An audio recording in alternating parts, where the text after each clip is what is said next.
Tick tock, time to rock. Good evening, Sorry, I just read a comment. Yeah, I need to not look at the comments while I'm while I'm clicking live. But anyway, whatever I was saying. Good evening, good morning, good afternoon, something along those lines. But yeah, for everyone who's complaining we're late and that this is because we got used to AP. No, this was actually a little technical problem. I don't know if anyone else has been having this problem, but there's been lots of lags when connecting lately, and it was happening with Abdullah, but it's been happening with other people. So I don't know if it's on my end or if it's something that's been happening in general. Pretty weird stuff because it's happening significantly more frequently than in past years. It was happening with Hatun yesterday. Anyway, yeah, so that's why we're a couple minutes late. We're fixing that, but I think we got it fixed. And I'm here with Abdullah Samir, friendly ex-Muslim, and Mrs. Friendly ex-Muslim. And I asked Abdullah to come on with me live for two main reasons. One, I saw that he had posted about the interview that we're about to cover, which I have not seen yet. This will be going to be new for me, but I wanted someone who's been following the story a bit more closely to give us a little background. But second, we were the two we're the ones Aisha tried to contact, me and Abdullah, for some reason. I don't know why us in particular. Like the reason that's confusing to me is like if she wanted to go in a Christian direction, then she would go with me and like another Christian. If she wanted to go in like atheist direction, then she would go Abdullah and someone else, maybe Harris or something like that. But she's got like one from each side, and so I don't know why that is. But yeah, Abdullah. So four people. Last time we were live together was a while ago, so there will be new people here. And I know that you're here with your wife, who I think is also an ex-Muslim. But why don't you guys, before we even get started into any of the Dawa drama, why don't you guys go ahead and introduce yourselves and give us your backgrounds? Yeah, absolutely. I'll go first. So yeah, someone in the comments said it's been since 2020. I think that's probably right. It's been a long time. Yeah, the reason I haven't been actually, it's not just you. I haven't been live streaming at all very much, and the reason for that was going through a divorce has been challenging, and it's not been an easy divorce at all. But finally, on the other side of that, very happily divorced and remarried. I got remarried, so believe it or not, I found someone. We met on my Patreon. So I will let my wife, who goes by Huda, that's her Muslim name. She's also a Muslim convert, now ex-Muslim as well. And yeah, you want to just introduce yourself? Hi, everyone. So I'm Abdullah's wife. And for those who are here and know about me and have watched our content, I started contributing to his channel. And he's right. We met on Patreon, and this was totally unexpected. And when we met, he was at 36K subs. And I slowly and hesitantly started contributing to the channel, and now we're at 100K, and I contribute regularly. And I mainly touch on women's issues in Islam as an ex-convert. Yeah, and just to add a little bit to that, before she left Islam, she was watching both of her videos along with some others like Aladdin and others. But you're actually a big fan of David Wood, right? I am a big fan of David Wood, and it's so crazy to actually be on the other side of things now, because I used to be watching you guys. Now I'm married to one, and now I'm on the stream with David. And David, you were a huge help in getting me to see the light and to leave Islam. So I really appreciate you for that. Yeah, and like just the in the evenings, watching his show and laughing. Yeah, that's what I did every night. I put my daughter to bed, and then I would go on YouTube. I'd be like, oh, who's uploading what? I would check out David's stuff. I check out your stuff. I check out AP's stuff, everybody. So Yep. That is funny. And that is the first Patreon meeting story I've heard. Yep. It was totally unexpected. Yeah. Yeah. Well, that's cool stuff. So you guys have you guys been following all the stuff that's been coming out about this story? Yep. Very hard. Except for the one that just came out like a minute ago. Yeah, literally a minute ago. Yeah, that's been happening every time I'm like, okay, well, we'll go through the new stuff and I'll finally be caught up. And then as I'm about to go live, hey, a new video dropped, David, a new video dropped. It's like, never going to catch up. Hijab, just confess to everything, man. If not just for integrity's sake, to keep me from having to go through this over and over and over again. I have to say, based on the stuff I've seen, I have not. So for everyone who's watching, I've not watched the interview that we're about to watch. This is the video. She privately recorded her interview with Ali Dawa, as far as I've gathered, and then he didn't release it. But she was, I guess, recording on her phone. I skimmed through kind of the beginning. And the audio is bad at the beginning because it's recording Ali Dawa, but I guess she's just farther away from him. But then she starts talking and it's clearer. So yeah, I mean, I don't know for sure, but that's my best assumption, that she didn't trust him and she made her own copy. Rightly so, may I add.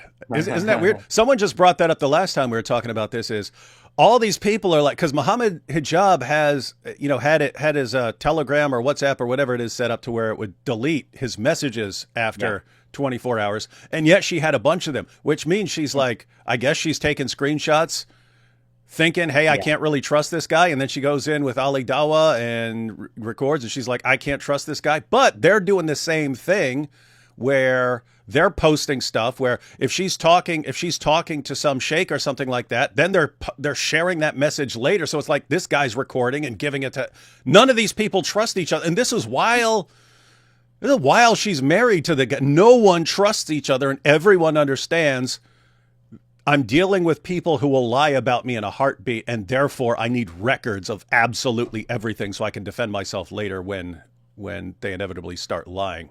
It kind of sounds like that.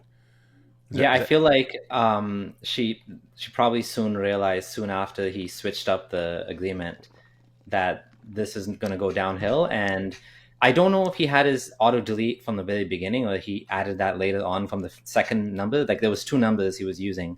So I'm not sure at what point he started auto deleting. And I have a feeling in the beginning auto delete was not on. So it was just, she just happened to have, those screenshots. Because he wasn't, at that point, he was being normal. And then at some point, he decided to flip, right? Yeah. And now they're all exposing each other. Based on what I've seen so far, it seems like the Aisha and Behind Veils are winning massively in terms of how credible they're sounding in all of this. Yeah, I recently did a video responding to what we're going to watch again tonight. And I compared both interviews, Behind Veils versus Ali Dawa. And the thing that I keep saying over and over is that Aisha's story in both of these separate interviews, sometime apart, show a lot of consistency. And I think we're going to see that tonight. Okay, so this is from how long ago? Is this last year? I believe that this interview was in August. We don't know. Ali Dawa? We don't know exactly when it was, do we? I thought it was back in the summer. I'm not sure. But either way, these are 2 separate instances of recalling the same story with the same details. Okay, so it's not like now we have a recording of her from summer of last year, and her story has just changed, and she's everything's being exaggerated or something. You're pointing out that her story sounds the same. Yeah, we do have a change. Actually, there's one change, which is all of a sudden, Hijab has this voice clip of her admitting she never married him. All of a sudden, it's like a 5-second clip. It doesn't sound like her, but similar to her. But yeah, like all of a sudden, like now we suddenly hear that, oh, I never married you, and we don't even like. She said it's fake. So yeah, and I did see that interview. I did watch that video. That came out when, a day or 2 ago, something like that, on Behind Veils. Yeah, so I did see that, and he took the Salman from Behind Veils took the clip and ran it through same AI tool. The same AI tool that they used, and it said 98% sure that it's fake, that it's AI generated, and it's pretty amazing how incredibly sloppy they're being. But yeah, even if you didn't have that, oh yeah, this is AI generated, we ran it through a test and it says AI generated. Even if you didn't have that, it would have been like, wait a minute, Hijab, you had a recording of her saying that the marriage never happened, and you just came out with this now. Yeah. You Exactly. just came out with it after this has been going on for so long. So I would have thought it was fake even from that, but Yeah, and you know what we're seeing, maybe I don't know if we're going to talk about that in the actual interview, is that no one's helping her here other than Salman. Nobody's helping her. Everyone's throwing her under the bus, and she just doesn't have any way to we'll talk about it, the details, why it's so difficult for her in this situation. I think it's in the video. you mean are you talking about how difficult it was for her back then, or how difficult it is for her right now? How difficult it is for her now to prove that this actually Oh happened. yeah. Because even though there was witnesses, even though like there was an imam, nobody's admitting it that this happened. Everyone's defending hijab over her. They're throwing her under the bus, like literally, right? And it really seems like all these guys just keep dirt on each other and are ready to expose each Mm-hmm. other. So if you ever think, hey, and like they're the same with her, right? Like if when she's making it clear that she wants to do something about this, wants to go public, it's, hey, do you know what this will do to your reputation? Do you know that we will destroy you, and so on? But they're like that with each other too. It's Mm-hmm. like, hey, if you speak out on her behalf, here's what we're going to do to you, and here's what we're going to expose you for. And I know what you did last year, and I know what you did the year before, and I have screenshots of what you said, and blah blah blah. And everyone just has to fall into line. But this is a massively dysfunctional community, Mm-hmm. Yeah. the Dawa community. The Muslim community, sorry to say, even more than that, because it's not just the Dawa community. Nobody's supporting her, right? Like even non-public figures that have been dragged into this that I've never even heard of, like they're not supporting her. And that's extremely messed up too. I mean, if someone was treating your sister, or your daughter, or your cousin, or just a random person like this, it's just strange that you've got the Muslim community. Here's a Muslim woman, and here's how she was treated like a prostitute by a Dawa guy. And what do? You go after her. You attack her. You attack everyone is attacking the victim. And in their minds, it's because you're going to embarrass Islam, or you're going to cause problems for Islam. So we're all going to attack you, and we can't lose hijab. He's too important to Dawah. He's too great, and we can't lose him. So we're all just going to attack you. So hats off to Salman and Abu Aya and so on for standing with her, because knowing that they're coming after them too, and they have been going Yeah. after them. Yeah, hijab's too big to fail in the Dawa community right now, so they're going to do anything they can to make him, because if he fails, it makes Islam look bad. And in this case, unfortunately for them, this has been the biggest win for us since forever, since what he's doing is keep saying it's halal, it's halal, it's halal. So if it's halal, that's a big problem, right? Where is, the misyar thing really exposes the whole lie about Islam treats women fairly. You can marry, the Quran says marry 2 or 3 or 4, it actually says 2 and 3 and 4, but treat them equally. So everyone says, yeah, this is fair. Like, and Hakikaju has a clip where he's saying, when he's debating Hez Sultan, he's like, we believe in family values, and you liberal, whatever the secular nonsense, whatever he says, you guys don't believe in family values, right? And like, where's the family values in Islam? That is a serious issue that you keep seeing with all these clips, and they're like laughing and joking about it and talking about talking about the things they're doing. And Muhammad Hijab, I mean, he's sitting there laughing about doing these McDonald's marriages over Zoom and stuff, and like, hey, I got to hurry up because I got to go to the bathroom, and he's telling the woman, yeah, and he's don't worry, yeah, he's going to divorce you and stuff. It's like no one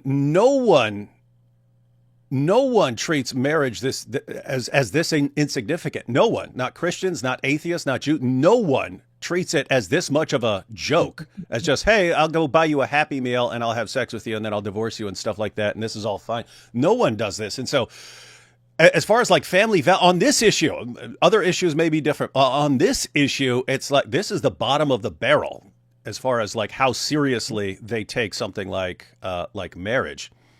It's, I mean, even the whole I was gonna say, never mind Misya, even the whole like captives of war, what your right hand possesses, the slaves, that's always been a problem, although there's no slaves today. So, well, they found a new way to ruin marriage.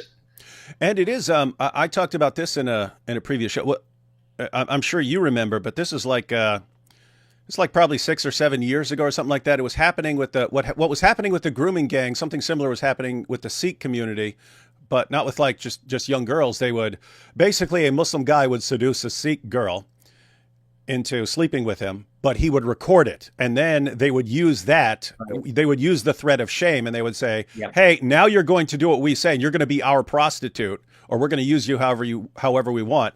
And if you don't do what we say, we're going to show this to your family and your community and you know how they'll react. And so it became, they're basically seducing a Sikh girl, then forcing her into prostitution or forcing her just to be their sex slave or something like that. And it's all the threat of shame. And the Sikh community had to actually come together and say, we need to change culturally to where if something like this happens to one of our daughters, she feels comfortable coming forward to us and that she won't be shunned or something like that. Because if we do not change, they're going to keep doing this. They're going to keep using this shame system to turn our daughters into prostitutes like this. And so if a daughter makes a mistake or something like that, we want her to be able to come to us and not be so terrified of coming forward that they get to actually use this against her. But I mean, I'm sitting there thinking about that. I'll seduce you. And then once I've done that, now I've got this leverage over you and you have to do whatever I want. But this is what hijab and these dawah guys are doing with Muslim women. It's, hey, I'm going to get you into this marriage where you're my hotel wife and you're going to keep your mouth shut about it forever. Because if you don't, look what I'm going to share with the world. And guess what? Guys will think I'm a stud. They'll think I'm cool and I'm a stud and I'm a real man for going around and doing this with all these women. You'll be treated like a whore for the rest of your life. So keep your mouth shut. And they use that over these women. Yeah, like in Hijab's case, it's even worse than that because he keeps using the most like kind of vulgar, like you didn't please me in bed. I'm going to tell people you're bad in bed. Like he's trying to not just shame her, he's trying to humiliate her. I'm going to tell people you're not good in bed. Like, what does that have to do with like anything? Like, you know what I mean? Like it's just a way to scare her into submission. With the grooming gangs, I do wonder if it's like almost like a separate class of people because I feel like those people are not, I don't know if those are religious Muslims that are doing that compared to these dawah guys. It's like they're using Islam to justify it. Whereas I don't totally understand the grooming gang mindset. Is it an Islamic justification? Is it a cultural justification? Because I remember hearing on Lubna's channel that specifically for the grooming gangs, I know that's not the topic of today, they all come from a lot of them come from a very specific place in Pakistan. And maybe you mentioned this too in one of your streams. And it seems like they have these like really awful values towards women, which in general you might see across the board, but it's very specific to this specific place. I forget the name of the place now, but I can look it up. I think it's similar to the issue of like honor killings in that you can have that culture in a certain area, but then certain Islamic teachings fit in with it well and help it to carry on. So you had honor killings. You had this in various places, various cultures, but it's pretty compatible with Islam in the sense that, you know, Muhammad said, if anyone leaves his religion, kill him and so on. And then, well, if my daughter is acting like she just doesn't care about Islam, I could put her in the apostate category and I can do this because she's not dressing appropriately and so on. And so I'm guessing it's probably like that, probably like a cultural thing in a certain area where they have this view of women. But then you combine that with, non-Muslim girls are the worst of, non-Muslims are the worst of creatures and ideas about what you can do with taking sex captives and stuff like that. And it just seems to combine a bit. So yeah, you're right. It's similar to the honor killings thing where it's like not quite in Islam yet it's in Muslim communities and it somehow combines with the awful values they have, misogynistic values about women, and it's just all toxic muck that ends up resulting in these actions that we see. Mm-hmm. So but going back to Aisha and what's happening with her, it's not just that they're saying she's bad in bed. They're saying I think Hijab just thought he was going to get away with it. He said she's a Zion. You mentioned the Elon Musk connection. There's a whole thing about she's doubting Islam. That's why she's coming to us. And I think she was doubting Islam. I don't know. I believe she's still Muslim. But like, wouldn't something like this would cause you to doubt Islam, right? It would cause anybody to doubt. And for me, I lost my husband when I was pregnant with our daughter, and that affected my faith, and then the experiences I continued to have over the years, and coupled with watching you guys, I left Islam. And I just want to say too, this misyar thing, I was propositioned for misyar marriage. I was propositioned to be a second wife. This is something that is what's happening with Aisha. It's not new by any means, and I know converts who have been propositioned to be second wives, these horrible situations. So hijab is a famous case of this, but in general, this happens, and it happens more than you guys think. Yeah, I was surprised when I heard this. I was like, I heard of Miss as some, I don't know what obscure weird thing this is, but she's like, yeah, this happened to me. I was like, what? Yeah. So, and then there's that clip of Muhammed Hijab talking to. Matter of fact, since this is short, I'm just going to go ahead and play this clip of him, him and Daniel Hakikachu. Let's see. Of the big names of da'wah have at least done polygamy once. The du'at, I would say it's about 85%. The women who take it the best are the revert sisters. It even reaches 50% fix.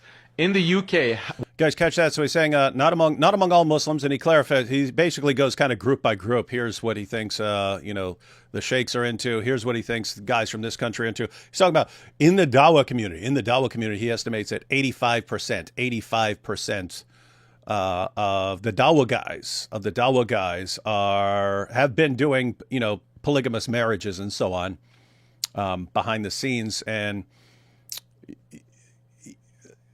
he obviously admits that he's been doing it too, because he starts laughing when he says what I've learned by observation. But let's go ahead and check this out. Most of the big names of da'wah have at least done polygamy once. The du'at, I would say it's about 85%. The women who take it the best are the revert sisters. The women who take it the best are the revert sisters. It even reaches 50% fix. In the UK, what percentage of imams and shuyukh and du'at have a second wife? What percentage would you say? That's very difficult to know, but let's look at these guys laughing about this the entire time. That's a difficult one. It depends on what kind of community as well. Like the Asians here, they're not really into it that much. The Pakistanis but the reverts are into it. Like black people are into it here. Not all blacks. Somali uncles are into it. Like a lot of Somalis with it. You'll find like Somalis have a lot. Arabs are into it. North Africans do it. So it depends. I think a lot of it is to do with like community-based demographics and how the woman will take it. The women who take it the best are the revert sisters. And guys, just everyone, pay attention to what's going on. He's talking about how different communities have different levels of interest in the polygamous marriages and so on. Well, guess what? If you have 85% of the dawah guys, and then 50% of this group, and 60% of this group, and so on, entering into polygamous marriages and so on, you need a lot of women to go around, and that's why you need a steady stream of the revert sisters. So hence the emphasis on dawah. You got to go out and get all your second, third, fourth wives and so on. But let's see. From my experience of observing the situation. Oh, wait. Here, let's back this up and watch when he starts laughing, guys. The women who take it the best are the revert sisters. From my experience of observing the situation, I thought it's so Did you guys catch that? The women who take it the best are revert sisters, from my experience. And then he catches himself and he goes, from observation, like he's observing other people, but then he starts laughing. He can't even keep a straight face. And so it's clear that it's clear what he's doing, and that he's doing it with revert sisters. He's like classifying the different groups. Here's how these girls take it better than other women. It's clear that he's doing this stuff behind the scenes, and yet when he actually gets called out for it and so on, then what? She's lying. She's a liar. We actually found a couple. Actually, thanks to Thaddeus as well. Thaddeus found some interesting stuff, but also we were watching Ali Dawah's show, and we found some clips, a couple of clips where he he actually admits, to he's like, say you marry a woman, and then she doesn't agree with your conditions, you should then, I would say, well, I'm going to give you an ultimatum and you have to accept it or I'll divorce you. Like, and then he brings up the whole Mulgith and Barira story, which is the story of a slave woman that divorced a man, and because she got freed and he didn't want to stay with her. Sorry, she didn't want to stay with him, so he was crying and following her around. And this specific story is in the text messages on Behind Veils, where he mentions this to Aisha. I am Mughith and I'm Barira and you're Mughith, meaning I don't want to be with you, and you're all upset about it. And in this podcast on Ali Dawa's show, he said the same thing. He's like, say you get married, Mughith, and he mentioned the same Mughith, and he told on himself. Yeah. He like literally admitted it, like, I did this. And that's something we've talked about in a different context. We're talking about Andrew Tate back in the day and how this guy can brag that he's been doing something for years, and then as soon as people accuse him of breaking the law with this stuff and he's going to be charged, then it's, oh no, I never did any of that stuff. I wasn't doing any of that stuff. And then his followers will all go, oh no, see, he didn't do any of that stuff. This is a matrix attack, even though they know he was bragging about it for years. But here's the issue. When you have a group of fans that are that loyal to you, obsessively loyal to you, and they will mindlessly believe anything you say the second you say it, so that you can completely contradict what you said the day before, and they'll just believe whatever you're saying. When you have that level of dedication among your fans, it actually programs you, it conditions you to believe that you can get away with anything. And it doesn't matter if you're sloppy, because your fans don't care. And so what's been going on here, that was happening with Tate, but that's also happening with Hijab. Hijab has a problem. For all you Hijab fans out there who just unquestioningly obey the latest thing that he says and mindlessly go along with it, you're the reason he's being exposed right now. You've conditioned him to believe that he can get away with anything and that his fans are still going to follow him. And what that means is it makes him sloppier and sloppier and sloppier over the years, to where, I'll just pop something in AI. No one will catch me. And if they do, I don't care because my followers don't care. And so you guys are cheering for him. Yay, he's got the proof. He's got the proof that she was lying. And everyone else on the planet who looks at this is going, oh my goodness, this is like so obviously fake. And so you guys are doing that. You guys destroyed Hijab's career. So hats off to you for that. And hats off to Aisha for standing her ground. I mean, put it this way. If Hijab's right and like 85% of Dawa guys are going around doing this stuff behind the scenes and so on, I mean, imagine how many Aishas there are out there who've just been treated horribly by these guys. Also, I just wanted to say something too. When you look at Muhammad Hijab's that fake YouTube channel, that's obviously him.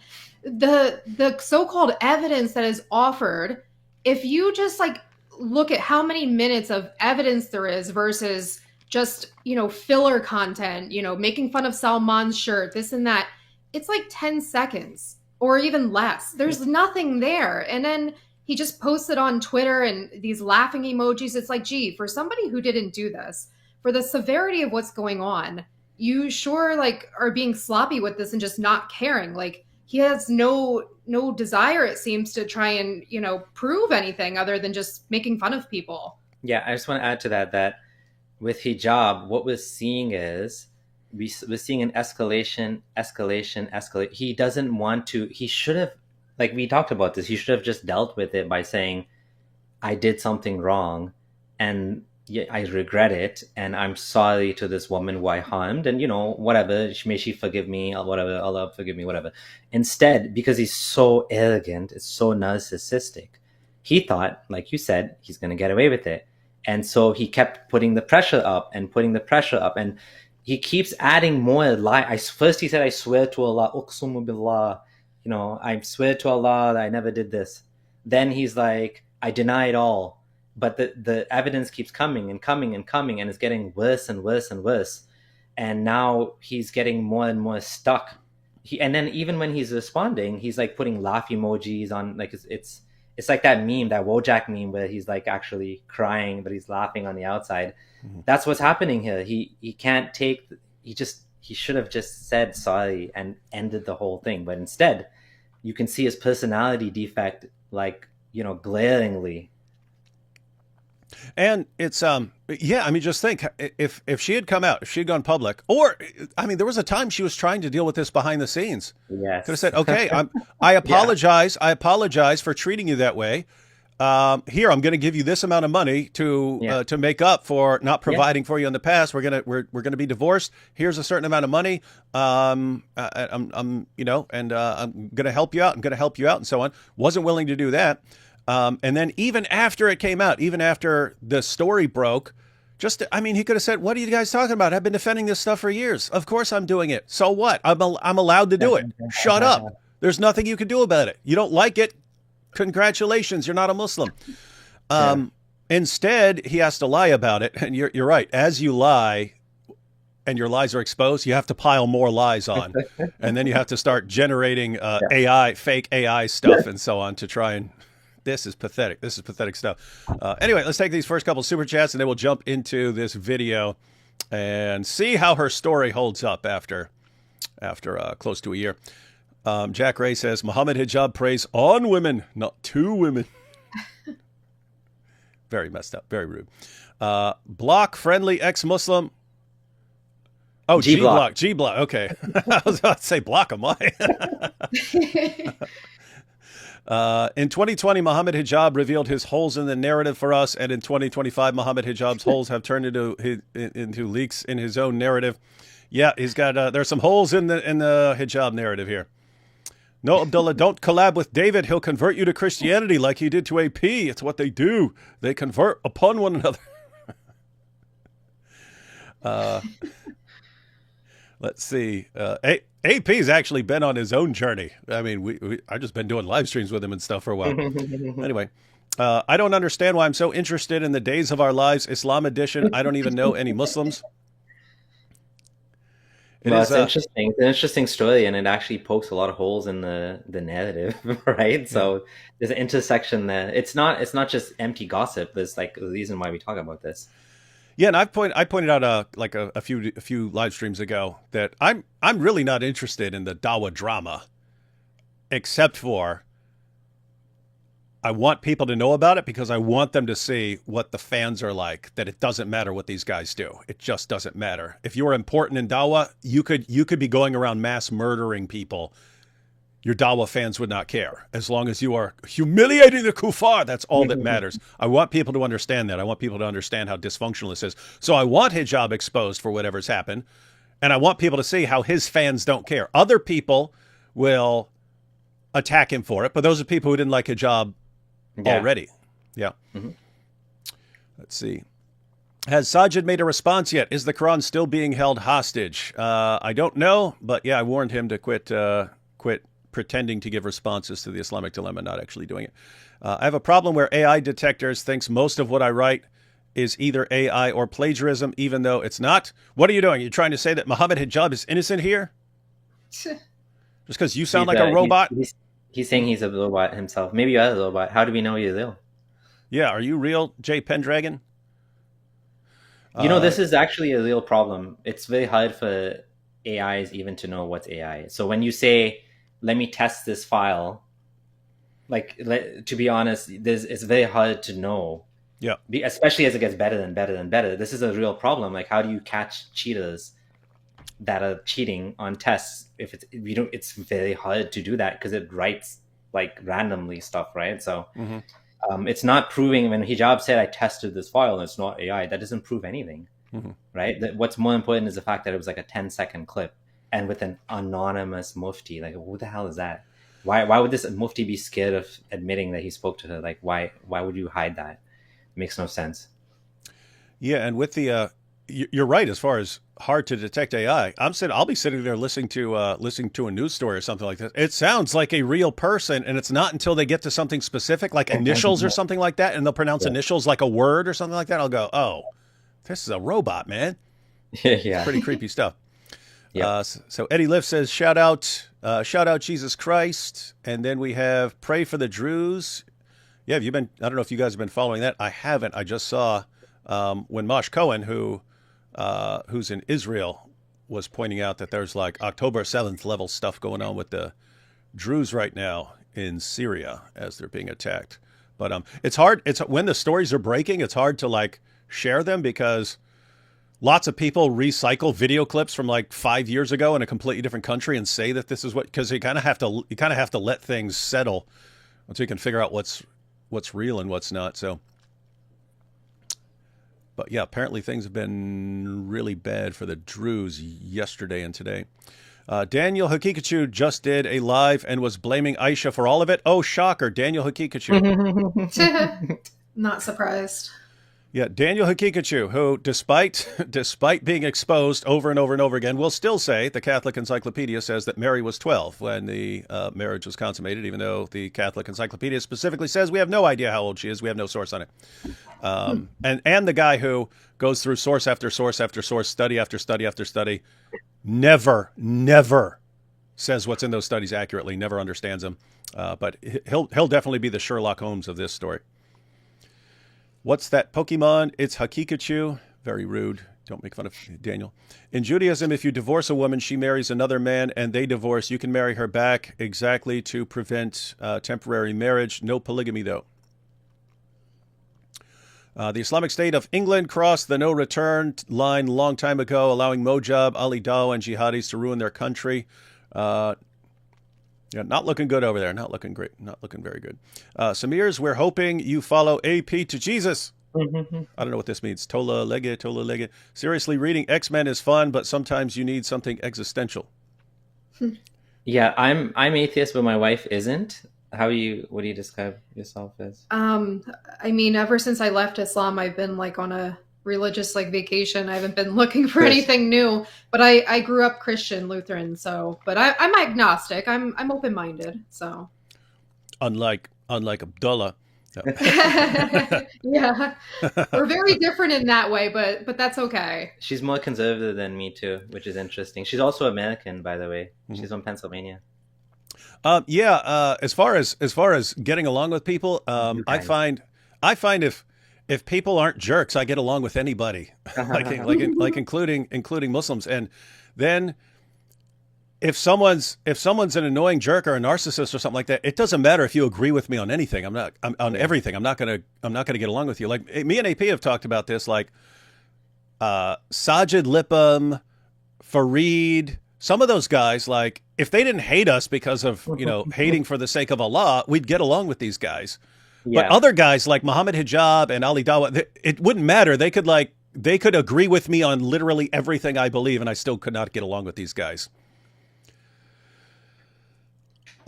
Celeria here says, finally, near the end of Surah 4, I'm a little bit too worn out from work today, so I might not be able to clear it tonight, but have tomorrow off, so I should be able to properly sort things soon. Nice. We've been going through the Quran looking for verses. Where's AP? Oh, hi, David. AP's too much of a weakling to keep up with this story. There's too much stuff. A recent Hindu convert, age 18, on Lubna claimed she was proposed by Sheikh Hazem, 50 years old, of Ali Dawa fame, to be his third wife. Obviously disgusted her. Yeah, I didn't see that. I've been seeing a lot of videos pop up by Lubna though recently. Is Sajid Lippam the Mike Winger of Dawa? Yes. Just because I can't recognize bridges doesn't mean I'm a robot. That's exactly what we would expect a robot to say. Hijab is truly following the example of unholy prophet Momo ibn Abdullah. Nasty work. It is pretty messed up. Nice fellow Lutheran from Giovanni. Giovanni, yeah, we see him a lot. Yeah, and it's pretty funny. And here we have no comment from Isaiah. And these Dawa guys like to double down on their immorality and blame the victims when it gets exposed. Hello, everyone. That is a serious problem. And guys, I pointed out before, it's a similar situation with like the the Catholic Church scandal, from back in the day and so on, that Jordan Peterson talks about this, and that he talks about how narcissists and psychopaths and so on will insert themselves into places where they can get away with things, knowing that they'll be able to use the situation to silence people from criticizing them and so on. So if you get into a place like you're in a church and you're abusing someone, people don't want to call that out or expose it publicly because it will be an embarrassment to the church, and the church is important to them, and so they don't want to expose it. But you'll have the same thing. So it's a problem in Islam in that also have the role model of Muhammad, which allows you to justify all sorts of messed up behavior. But even then, you'll have the same situation everywhere that people will take advantage of that, and that's the dawah guys. Let's get ourselves into this situation, then we can treat people however we want, and they can't do anything about it because the dawah is too important to them, and they don't want to disrupt the dawah.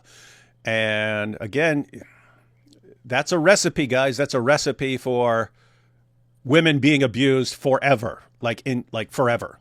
You either deal with it and take the damage and deal with it, or it continues forever. And hats off to Aisha and Behind Veils for saying, you know what, even if this is a temporary embarrassment, we have to do it so that guys stop doing this stuff and don't think they can get away with it.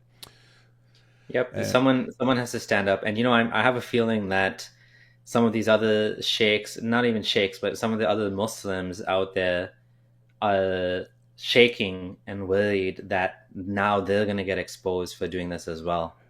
That's part. By the way, you're right on the money there, and I think that's part of the reason people are piling on her and attacking her.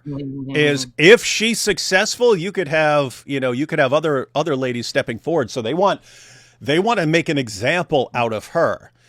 It does not matter how truthfully you speak. It does not matter what evidence you have. We will all just rain fire down on you and destroy your life. And so, any other ladies want to step forward? No, you don't, do you? Okay. Yeah. True. If we've abused you, shut up and go on with your life. But under no circumstances do you say anything about it. If you do, we'll destroy you. Yeah. I wanted to say something. Good. Also, I hate to say this, David, but Salman and other people are saying, oh, well, she just needs to go through the Islamic Council of Europe. Well, I looked at their website and I looked at their reviews, and I hate to say it, but in the reviews, it's all women complaining. Women saying they were told to go back to their husbands when they tried to divorce, just terrible reviews. So she's not going to get any justice that way by going through the Islamic Council. They're going to side with hijab because what he did is halal. And the only justice, quote unquote justice, she's going to get is people like us who expose this and help her. She's not going to get any help through this so-called Islamic legal system. Yeah, like Sheikh, what's his name? Al-Haddad? Haytham Al-Haddad. He's like a pro-jihadi. Like we were watching his videos yesterday. Like, he's going to give her justice? Yeah, right. It's a joke. And so, yeah, you'll have a situation where, culturally it's pretty misogynistic. And so there's going to be a tendency to side with the guys.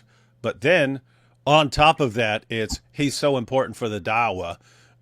Who are we going to side with? So everything is stacked against her right now, except sounds like she's got the truth on her side. She's got a couple of, I have to say, the whole dawah scene is kind of built for this. It's built for being able to abuse people and get away with it. It's made for that.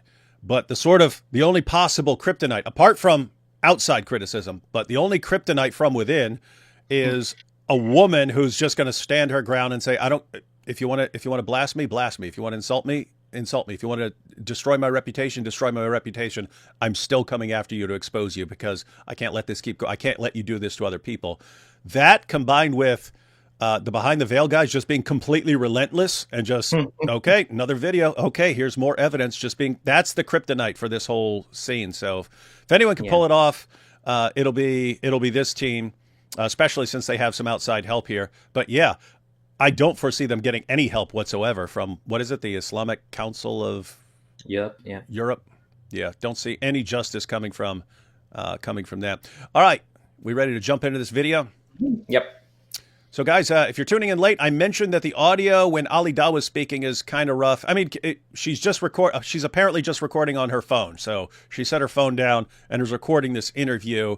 So it's not like they have nice Shure mics and stuff like that. She's recording their discussion on her phone. It's a little harder to hear Ali Dawah, but she's pretty clear considering it's on a phone. But let's go ahead and check this out. And Mr. and Mrs. Friendly Ex-Muslim, anytime you want to pause to say anything, just say pause that or something. And where is it? Okay, here we go. This is the interview, Ali Dawah. Oh, do you guys know, was this before Ali Dawah knew that it was Muhammad Hijab or after he knew that it was Muhammad Hijab? Before, because he says, I don't know who it is. I don't want you to tell me who it is. Don't tell me who it is. I don't care who it is.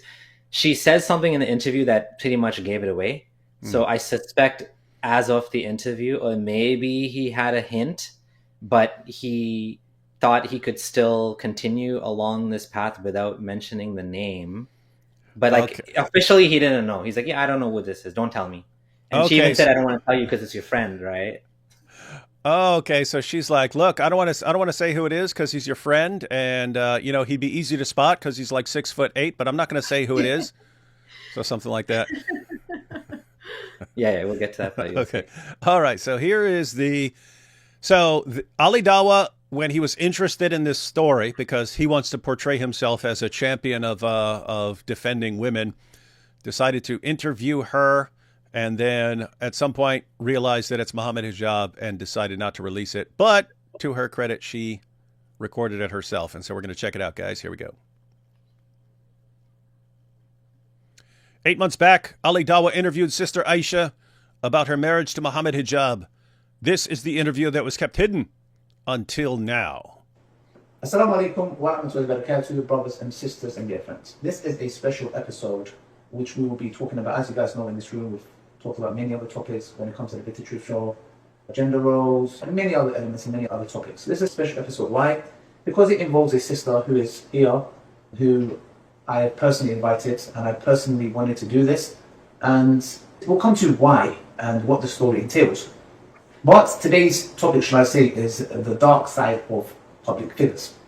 And why have I titled that video? We're going to find out, inshallah. The sister is here, will be hiding her identity, her voice will be changed to protect her, inshallah. But there'll be many important lessons for us to learn from her story of what she went through, and from myself as well. I wouldn't say what I went through was as bad as what the sister herself went through, but there's many lessons for us to learn for brothers and sisters who are looking to get married, who are married, to learn that they do not repeat the same mistakes, or shall I say the oppression that others have done to sisters like yourself and many brothers out there. So we're going to get straight into, inshallah. Obviously, I'm not going to introduce the sisters, I'm going to stay anonymous. We're going to, inshallah, get straight into the interview without wasting any time. What's that? Yeah, I was going to say, one thing I want to mention here is that Ali Dawah, in his recent upload, the first one, not the one in the cabin, he went out of his way to say, I lost the video, I deleted it, I removed it from my hard drive, I got rid of it. Look, I even have this text messages, WhatsApp messages to this guy that was working with me to record it, and he lost it too. Nobody had, we don't know what happened. I can't talk about, like, why would he go and delete this entire interview? Before we get into it, let's think about, like, why, I'm a YouTuber, you're a YouTuber. Why would you delete stuff? Especially if there's like some almost like, I don't want to say criminal activity, but some unethical behavior. A woman was, he's admitting she was like wronged. We want to warn the public. And at this point, why would you delete this? Wait, so he's saying he deleted this? That's his story? Yep. He said he deleted it, and he has a screenshot on in his video where he says, he's like literally showing some voice notes, like, yo, brother, that's gone. Like he's messaging some guy as proof that even this other guy, whoever this guy is, I don't even know, also deleted it. So everyone deleted it. It's gone. It's just gone from the world. Like, we don't have it. We don't know what she said. I don't remember, but there is only one reason I can think of for doing that. What's that? The only reason I can think of for a YouTuber, because I've still got video footage of videos that I made 15 years ago. I got them on hard drives and stuff like that. To do an entire interview and then just deleted it, all copies of this and so on. Like, even if you weren't going to release it, you would still want to keep that video. The only reason as a YouTuber you would just delete all evidence of a video is if you're worried about lawyers coming after you, and then through discovery saying, we want that footage so we can know what you are aware of. You can destroy it. It's just like emails. In the process of discovery in a civil suit, they can say, give us all your emails directed towards this other person. Well, if you've deleted all those emails, I deleted them a long time ago. I don't have any of that stuff, so I can't give it to you. So if you're worried about lawyers, which actually fits in with Muhammad Hijab and his little Elon thing. You know, Elon is coming after me. He's going to spend billions of dollars exposing me. He said that, but I will not back down from Elon, who's never heard of me. I will not back down from Elon when he tries to frame me for a crime I didn't commit. If they were actually concerned that this is a crime, that, you know, being in a polygamous marriage or whatever, if they actually thought that he could be charged with some sort of crime in all this, it could be Ali Dawa. You just interviewed her. She's going to come after me. Erase everything having to do with that. And then, okay, Hijab, whatever you say, yeah, and we're proud of that. All right, here we go. Yeah, exactly. I have on my videos from 2006, even the cringe ones when I first started uploading. I didn't know what I was doing. It's like scary to watch them, but I still have them. So pretty weird to say I just did this whole interview and I scrubbed all my devices of any evidence of this interview. And everyone that was working with me deleted it too. Yeah, nothing suspicious there, Ali Dawa. That makes you way more credible in our eyes. Inshallah, I want you to tell me from the very beginning. Like, maybe if you want to give some context, if you want to start, I'm going to leave it to you. Tell me where you want to start the story from, and then we will take it from there. First of all, I would like to make two very important points. The first one is, this is my very first appearance on social media, like me coming on social media. And I am doing this because I had no other option. I have sought help from scholars, from shuyukh, and you have contacted me so many times telling me you want me to come out about this, speak out about this. And I have rejected that for so many months.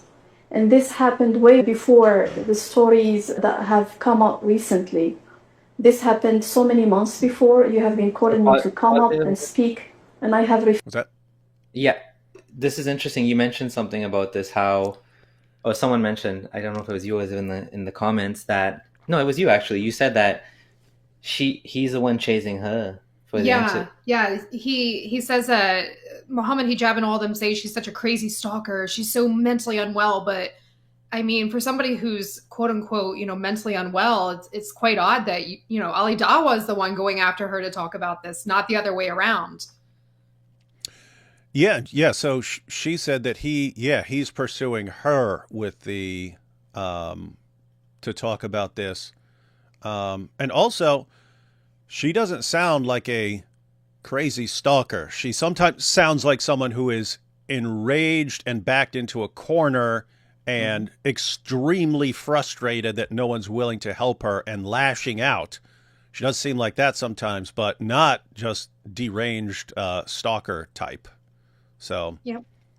So in other words, guys, her story is fitting what we're seeing from her. Like, it makes sense for her to be frustrated and angry and stuff like that, given what she's gone through and given how every door is slammed in her face. So anyway, point is, everything so far seems consistent from her, even in the stuff that she did, like contacting us that she apologizes for and stuff. It seems like when someone calls her out for something and it's something she did, she just apologizes for it and says, I was angry, I was desperate or something like that. And then on other stuff, she's like, that's false. That's not me. I didn't do that. They made that up. So she seems pretty darn consistent. That's true. It's everyone else. Yeah, it feels like she did admit to, like, oh, she said some things out of anger that she shouldn't have said. And so that's a good point, actually. She did apologize for those things. Hijab has not admitted anything. He's still saying, I swear by Allah, I deny it all, blah, blah, blah. Mm-hmm. And he's got Ali Dawa on his side, so. And I have told you that this is a scholarly topic.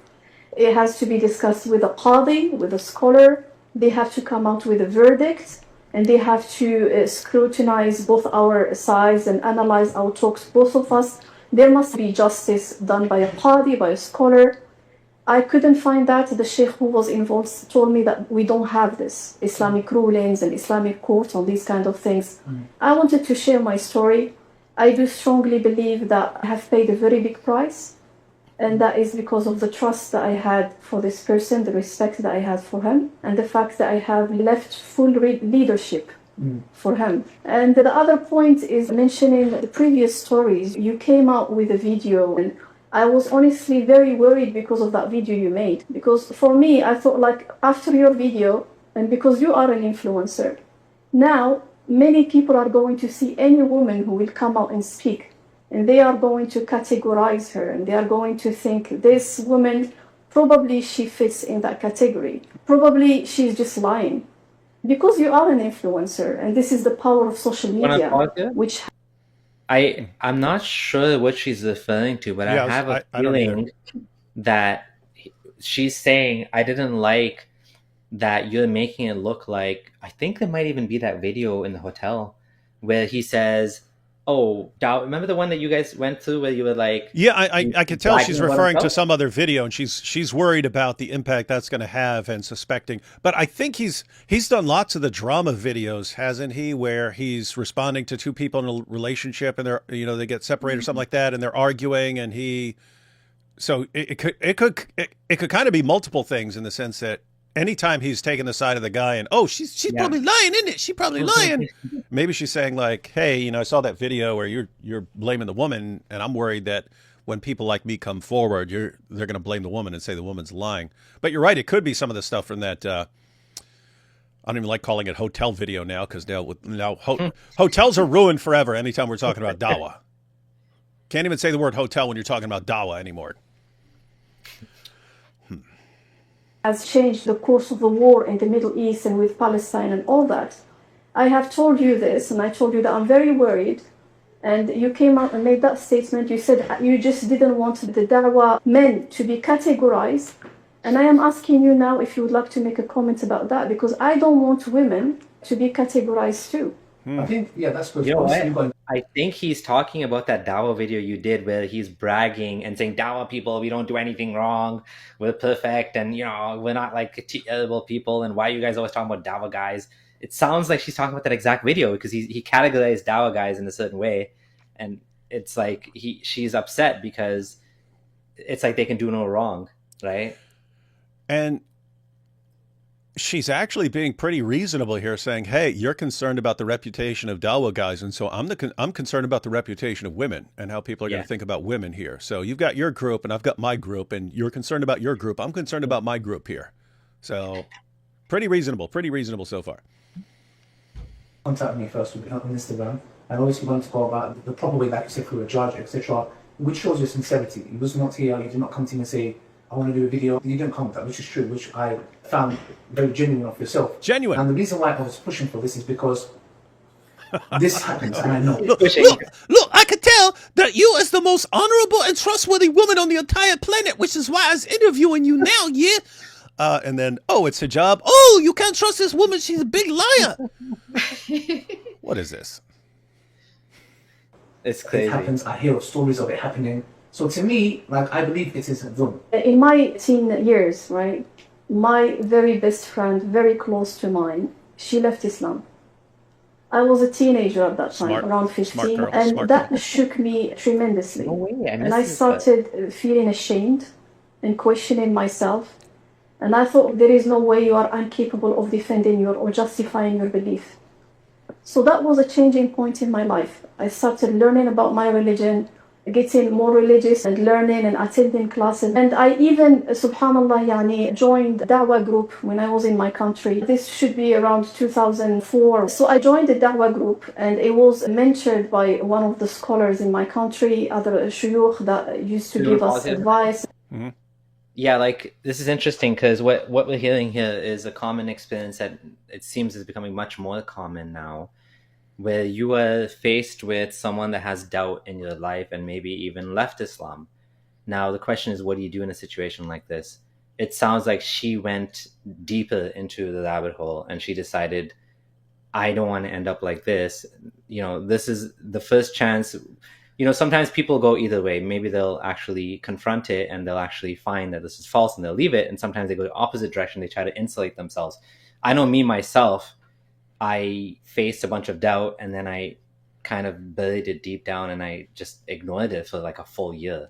And then the year after that was when 2016 or so, is when I actually was able to openly leave Islam. But for the whole year, it was hard for me to admit that there's problems in the religion. And this is interesting too, because I missed this the first time I listened to it, that she's actually exposed to ex-Muslims from a long time ago, one of her friends. Teenager. And so maybe she's able to humanize us more than some of the other Muslims, because she knows someone personally that left Islam and were like normal people that leave Islam like anyone else, right?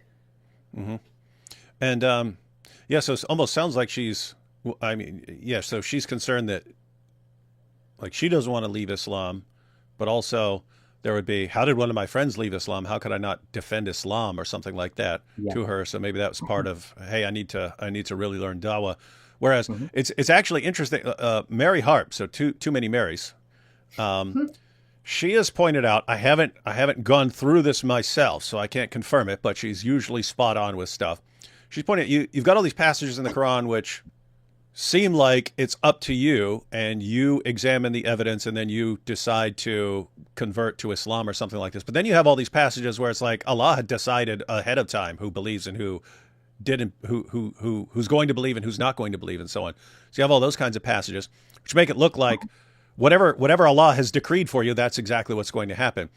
But Mary Harp has argued that when you line them all up in chronological order, it's when Muhammad's uncle Abu Talib dies and Muhammad's all broken up, like how could I not convince my own uncle whom I love that Islam is true?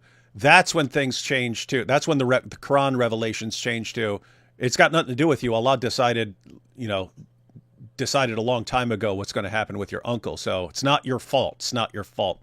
So Aisha, according to the Quran, at least the later revelations after Abu Talib died, it's not your fault if your friend converted. Allah decided a long time ago that your friend would leave Islam, that Abdullah Samir would leave Islam, that Mrs. Friendly Ex-Muslim here would leave Islam, and that we would all wreck Islam. So don't blame us. That's the point. You know what's crazy? This is so convoluted too. Like online, they'll say, "Oh, we don't care if you leave. Allah will replace you with somebody better." But then, they pour millions into these think tanks to help people who doubt. So which is it? Do you care if we leave, or do you care if we not leave? Yeah, Allah will replace you with someone better, like Andrew Tate and Sneeko. Oh boy. And we started with whatever resources we had. While I am learning and going through my journey, I started meeting more people who have questions, who don't have answers to them. Here we are talking about religious knowledge. It's mandatory on every Muslim, whether they are male or female, right? And it's not like a career. That's something that I needed. I needed to find answers. I needed to take care of Islamic education, obviously. We were linked together by the Islamic Institute that he works for. Okay. They called him. He attended for some. Wait, she's talking about hijab there? She was... Yeah. Okay. Yep. She's saying how they connected.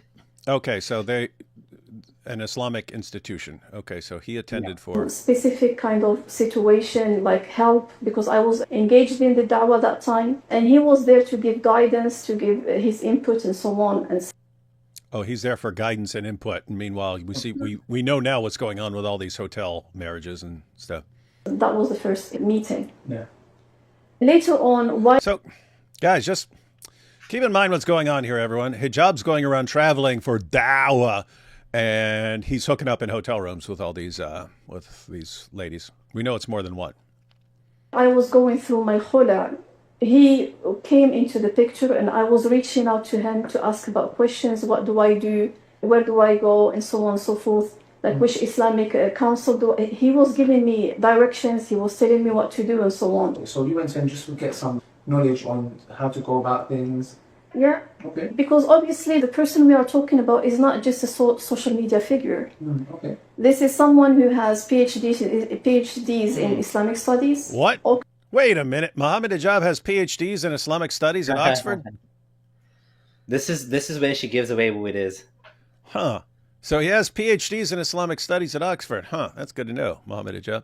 Oxford, Cambridge, Al-Azhar, the Middle East. He has PhDs. He has PhDs from Oxford, Cambridge, and Al-Azhar. Wow. He's been bragging up a storm, hasn't he? He has contact with every scholar out there in the world. Well, can you tell me the story about how did this... Especially Sheikh Yasser Qadi definitely is in contact with him. We saw the interview. I guess we can point out here, I mean, I don't even know if we need to point this out, but like Hijab is a very well-known figure in Islamic polemics. He's known for his knowledge of Islam, his education of Islam, his degrees of Islam. And so if anyone has some, argument to make about what Islam says, I mean, even though at the end of the day, everyone has their own opinions, he has the background to say these things when he says misyar marriage is allowed and these things are permissible and I don't have to talk to you. We're going to get to that point, actually. I'll wait till we get to that point where she talks about how he said, I'm not doing anything wrong. So here we have he's got a PhD in porn. We don't know. I don't know anything about that, but we've got this. Yeah, He has a PhD in stealing people's wives and hiding wives from other wives. Yeah, he's definitely got that. What do we have here? Someone said he's got a PhD in mutta. What's wrong with people? All right, we'll continue this. From here to him proposing marriage. We used to talk from now and then, and I used to reach out to him. I used to call him and ask him about advice. He sometimes used to call me back himself. Okay, so let's just add to that. When you say we used to talk, can we give some context? What's that? Yeah, I know. Naughty. And I have to say, as far as you guys pointing out that she's consistent, this is her saying, "Hey, I'm asking him for advice, and he's giving me advice." That fits really well with the text messages that he released in his video that were trying to make her look like, no, she's pursuing me and stuff like that. Yeah. All those messages, they fit exactly with her story right here. So yeah, those messages are from 2021. The marriage happened in 2023. So he's showing messages when they were talking before they got married, right? Interesting. In order to make it like dishonest, right? He's showing only part of it. Her entire story is fluid. She tells it in a fluid way here too. She never says at any point, I don't know. I can't answer that. He says, tell me this. She tells him, tell me that. She tells him. So I don't see any discrepancy here in her she's not interviews. stuttering. Yeah. There's no signs of deception. And we have to wonder for all you hijab fans, because every time the issue comes up, you'll see the extremely dumb fans going, "Oh, this is clearly Elon. Muhammad Hijab said it. He predicted that Elon would come after him." So Elon was preparing this even before Hijab was really blasting away at him earlier this year. Like Elon, or was Elon already mad about Hijab before, or did Elon in the future build a time machine and go back in time and set this whole thing up? Give us a timeline, everyone, because her timeline fits really well with everything she's saying. Hijab's not so much. We used to talk. I used to ask him questions, call him to ask him questions. Again, as I said, this is a teacher. His profession is to teach others. He has programs and projects about teaching others in Islamic context. And while we used to have those kind of conversations, he started giving me hints that he was interested in getting married to me. He used to talk to me about himself. Like, for example, when we are addressing my story with my ex-husband, he would say, "Oh, you know what? I am not like him. That's not how I would act as a husband." He used to share his personal life with me, telling me, "You know what, this is what happened in my story. And would you consider polygyny?" For me, it's a traditional marriage. There are emotions and people get married and they make a family. They have mutual ambitions and that's it. Yeah. So that's how I saw the picture. Okay. That's what I was expecting. How much longer did you wait? Because from here, I want to add something. So what's happening here is she wasn't so what she was looking for was him to take her as a second wife, which is considered like something that obviously is not ideal to any woman, right? Usually, but because of who he is and because of his position and his righteousness, as a true follower of Muhammad, he's, does all these things and he's obviously he has income and money to provide for her. She's thinking, okay, I might not get someone. And we can actually talk about how hard it is to find. Yeah. Right? You want to just It is. It's hard. And I mean, I was a single mom myself and I tried to get remarried when I was still Muslim. And I was single for 6 years. It was very hard to find somebody. That's why single mothers get propositioned to be second wife, misyar wife. It's this is a very well-known thing in the community too. There's more women than men. So there's a lot of problems in this system of trying to get remarried again. So for her, being a single mom with a small child, meeting him, I can see why she would do this. She's wowed by, how famous he is, thinks he'll be a good husband. And obviously, why wouldn't he be? Apparently he's a a giant. And sometimes we say things about hijab and we have certain experiences. Like he came after me and he slandered me and my ex-wife and Abdullah Gondal and AP's wife and all of these people. These Muslims don't know about this, right? They don't go on Twitter. A lot of these people, they see him at a conference and he's speaking and everyone looks up to him and he has this this charisma and his they look up to these people. They don't know what terrible, nasty things they've been doing online. So they don't see that part of them. So, I'm giving her the benefit of the doubt here that she didn't realize this guy's an awful, narcissistic, nasty person. I mean, with the gimp and the golden showers and all those crazy things. Hang on. We can't just take your word for any of this. Let's see what Muhammad Hijab has. Let's see what he said here. So you're talking about things like when he said this.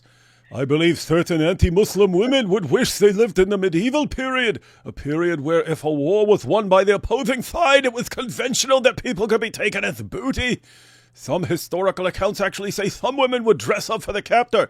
She's talking about him being a dirtbag, saying that Western women who criticize Islam are basically fantasizing about being conquered by people like Muhammad Hijab, so he can do whatever he wants with them and so on.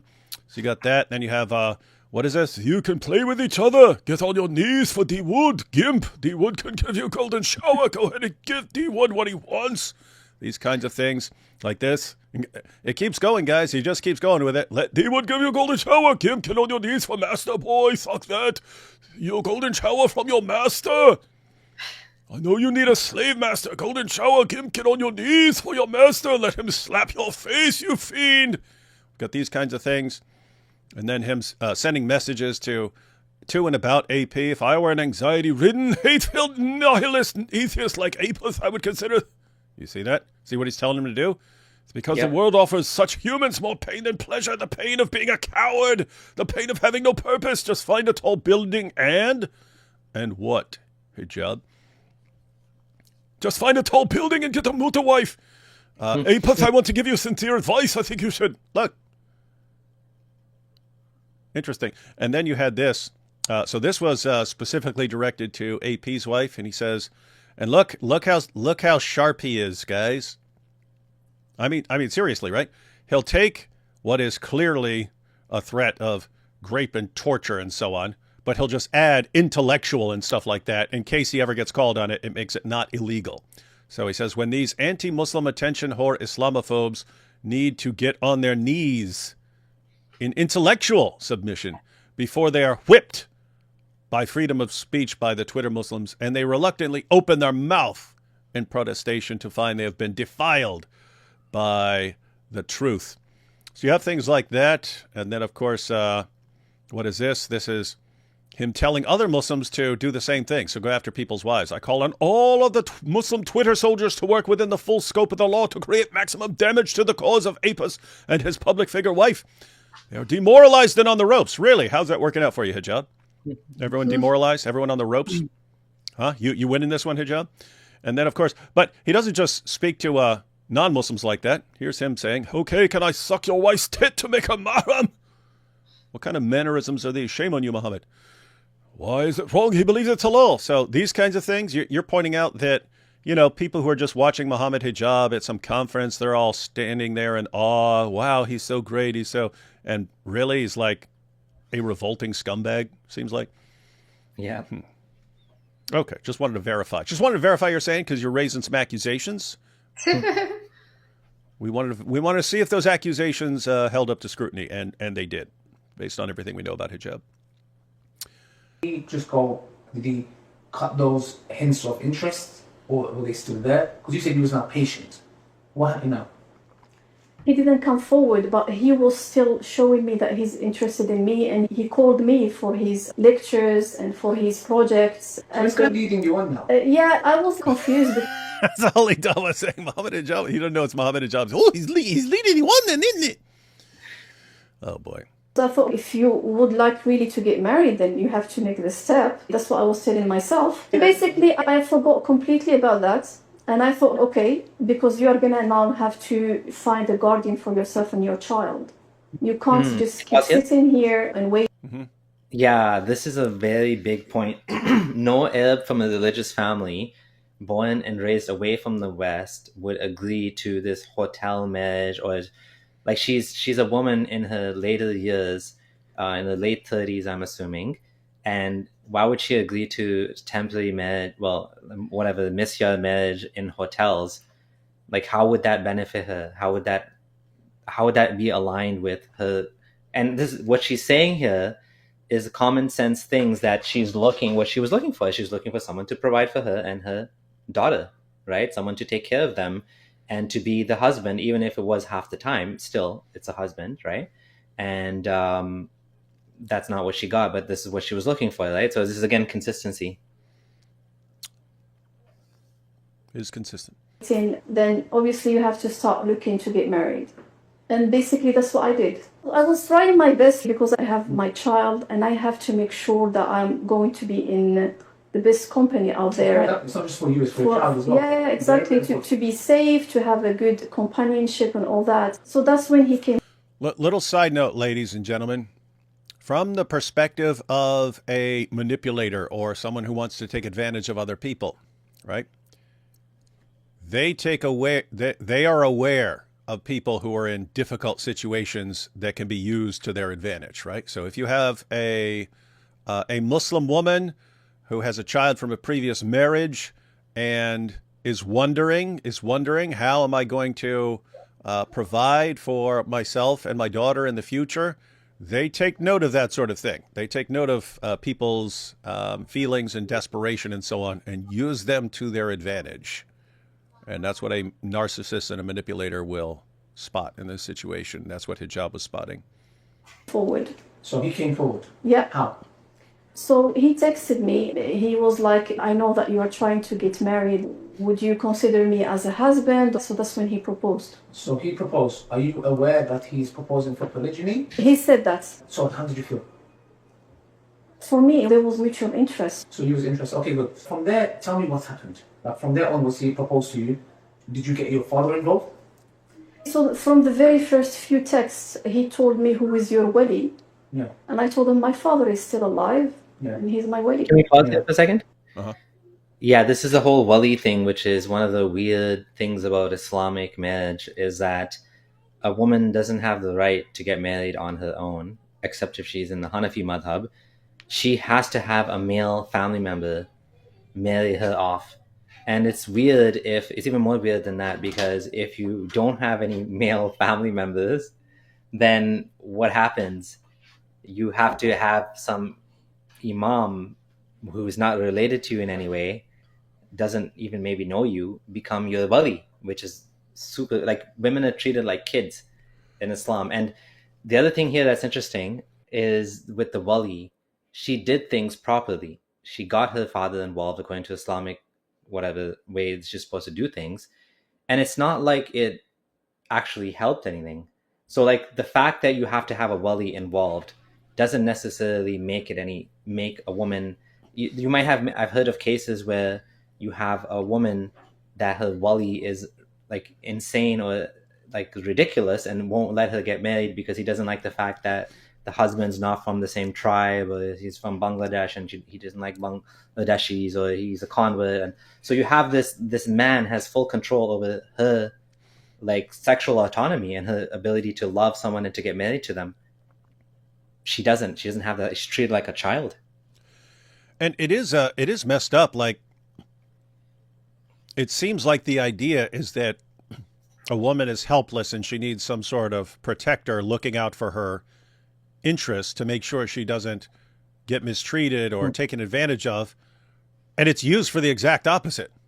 It's used for the exact opposite. They use it to take advantage of these girls and so on. And then, oh, you've got a dad who's actually concerned for your welfare. Well, we'll keep him out of the loop as much as possible. And yeah, that's a good point. They like kept him out of. You're right. That's a great point. So let's make sure the only people involved are the people on our side who can who are basically in with the guy to take advantage of you and who can destroy you later on if you ever speak out about it. Great system, guys. Great system, everyone. How do I sign up for this awesomeness? You know what? She's also like a prime target for this type of situation too, because she's alone in the UK. Her family is all the way back in Morocco. So she's prime target to be manipulated into something like this.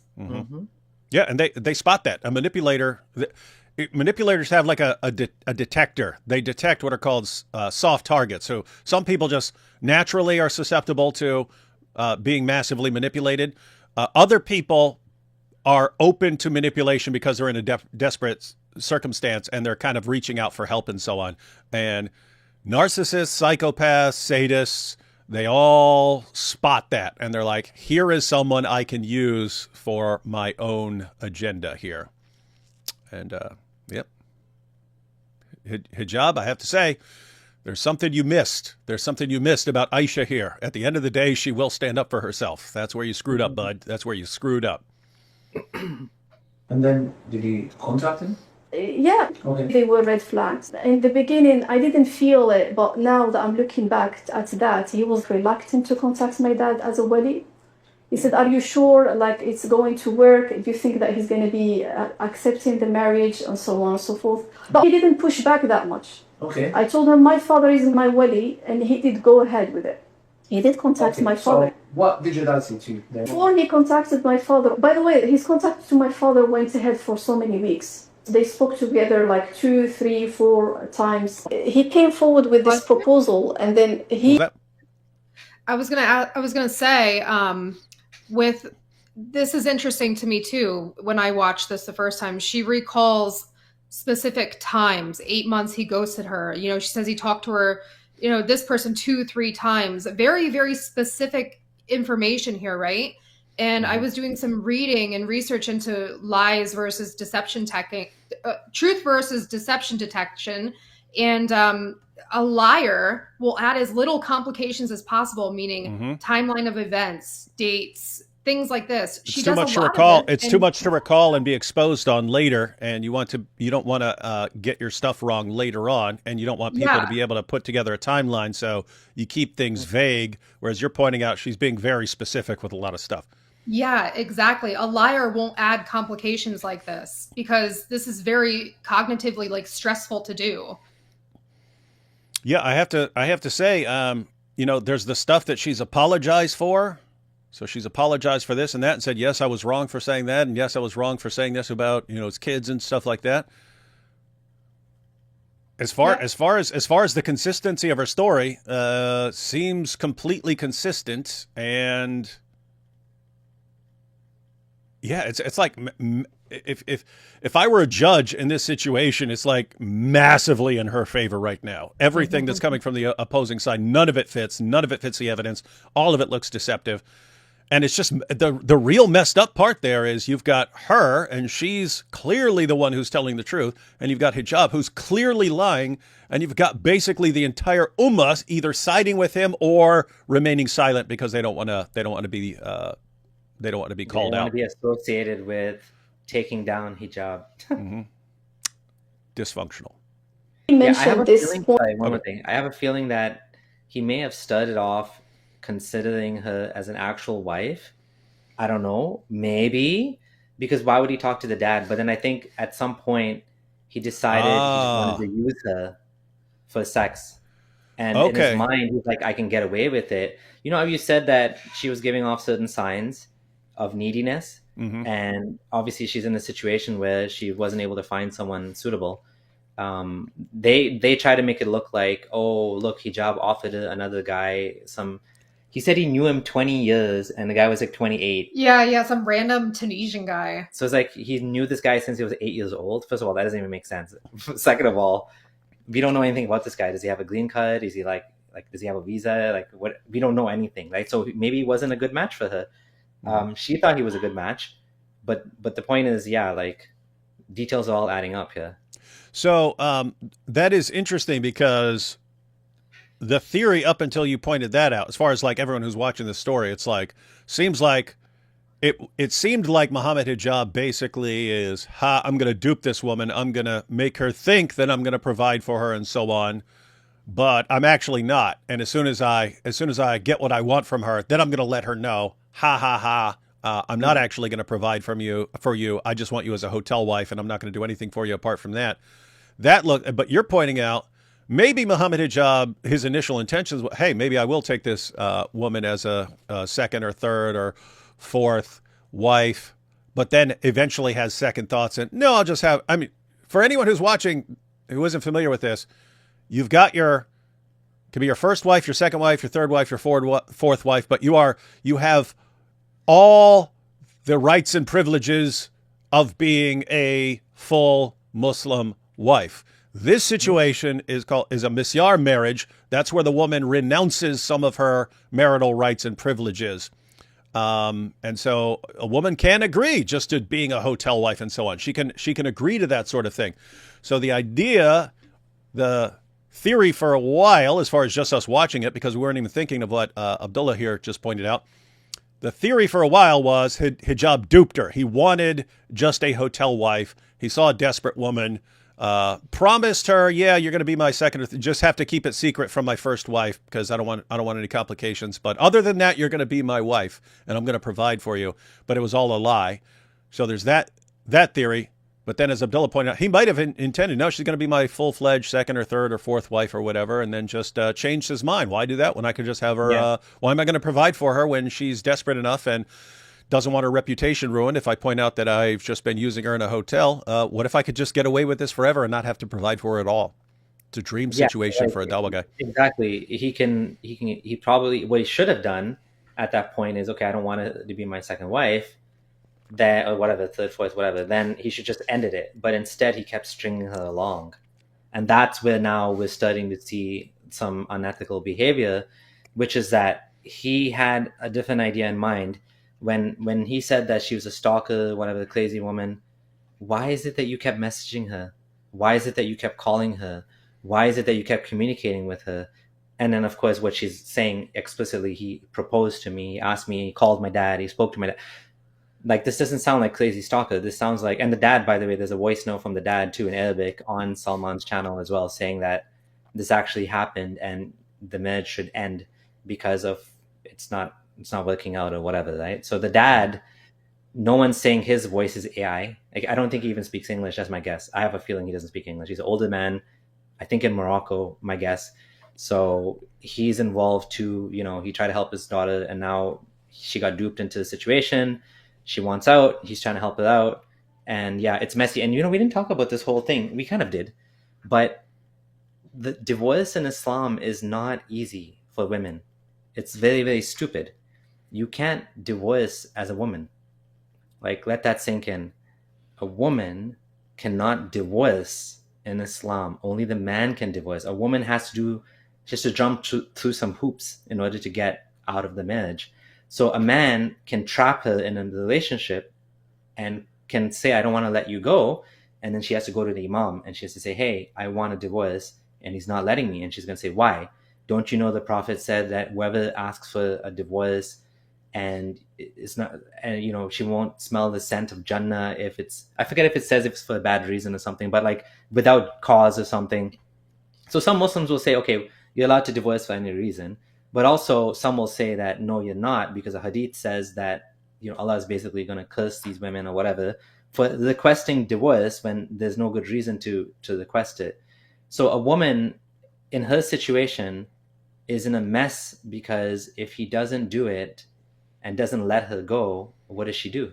She has to go to imams and this and that. And there's this weird problem. Another weird problem with Islam is that there is no, like, Islam requires a qadi, a judge, just like Yasir Qadi, requires a qadi in order to annul the marriage. When you live in the West, there's no qadis. There's no government, Islamic government. So now you're going to random imams like Sheikh Ibn Steal Your Wife, right? Ibn Uthman. Mm-hmm. He has no power in this situation to like give a divorce, to grant a divorce, other than the fact that he calls himself an imam. I can call myself an imam. There's no authority, there's no bar, there's no certification, there's no there's like anyone can call themselves imam and say, yeah, okay, I'm going to grant you a khulla, right? I'm going to let you annul the marriage. There's no such thing. So this creates this weird thing that when you're like a fish out of water living in a non-Muslim country, so you have to go to Islamic Council of like what she's doing of Europe to get a marriage certificate, which good luck, maybe they'll believe you, maybe they won't, right? But a man, on the other hand, a man can say talaq, divorce, you are divorced. I don't know if people know that it's even more weird than that. You can say to your wife, you are no longer my wife if you, and then you can put a condition. It's called a conditional divorce. So I can say, if you don't do 50, I mean, it sounds funny, but if you don't do 50 jumping jacks by tomorrow at 5 o'clock, you are divorced. And you cannot take that back. You can't undo that. It's like a magic spell. So once you do it, it's final. You can't undo it. You said it. You are divorced if you don't do this. And if she doesn't do it, she's technically one of the 3 divorces, and then there's a second one and a third one, or if you don't take her back, then she's finally divorced. There's a whole process there. But it's like you were saying, Islam is legalism. It's so bizarre, right? Like one of the biggest things that caused me pain as a Muslim was this Islamic divorce. It didn't make any sense to me. Like, I don't understand this. How is how is this from God? It seems like such a dumb system. Even as a Muslim, I'm like, I don't understand. This doesn't make sense to me that a man can just say a couple of things and the whole relationship is done. It's just done. It's just over for you guys because you said it. You said these magic words. Okay? The talaqs are it's like a preloaded gift card. That's how I look at it. You got 1, then you got 2, then you got 3, then the card's done. That's it, right? Yeah, and some people say triple talaq is a different situation altogether, where you say talaq, talaq, talaq, but that one is not considered. You're not supposed to do that, but it's still. Many scholars will say even if you do it 3 times, you're sinful, but it's still valid. And you can't take it back, and it's over for you guys. So, yeah. Awesome system. Makes me want to sign up. Makes me want to sign on. While we were talking and discussing the marriage, for me at that point, things were not clear, and I couldn't understand it. There was a lot of ambiguity. I questioned that. I wasn't sure about it, but we spoke, and he spoke to my father, and I came forward and told him, look, if we are going to go with this marriage, these are my conditions. What was your conditions? So my conditions were a list that I did write down very specifically. Okay. And this is something I would like really to be very specific about, because it's related to what's halal and what's haram. Of course. I am in the exact same position as his own mother. Yeah. He has sisters, he has daughters. I have my own child, right? He knows that I don't have a guardian. He's been helping me. The fact that you are telling me that you shouldn't trust a person just because they look in a certain way, I am not an idiot. I wouldn't just blindly trust him. Even if he has Islamic studies, I don't know this person. I've never met him before. I'm not going to trust him. So I want to highlight something. I have gone... There's another problem here with Islamic marriage in that you don't really get to know the person until after you marry them. You can't get to know them. You can't be alone with them. You can't spend time with them. I mean, you can spend time with them with an escort that's watching you and from a distance or whatever. That's what you're taught. But like, you really don't get to bond with the person. You're not supposed to. I mean, she did to some extent. She was talking to him on the phone and this and that.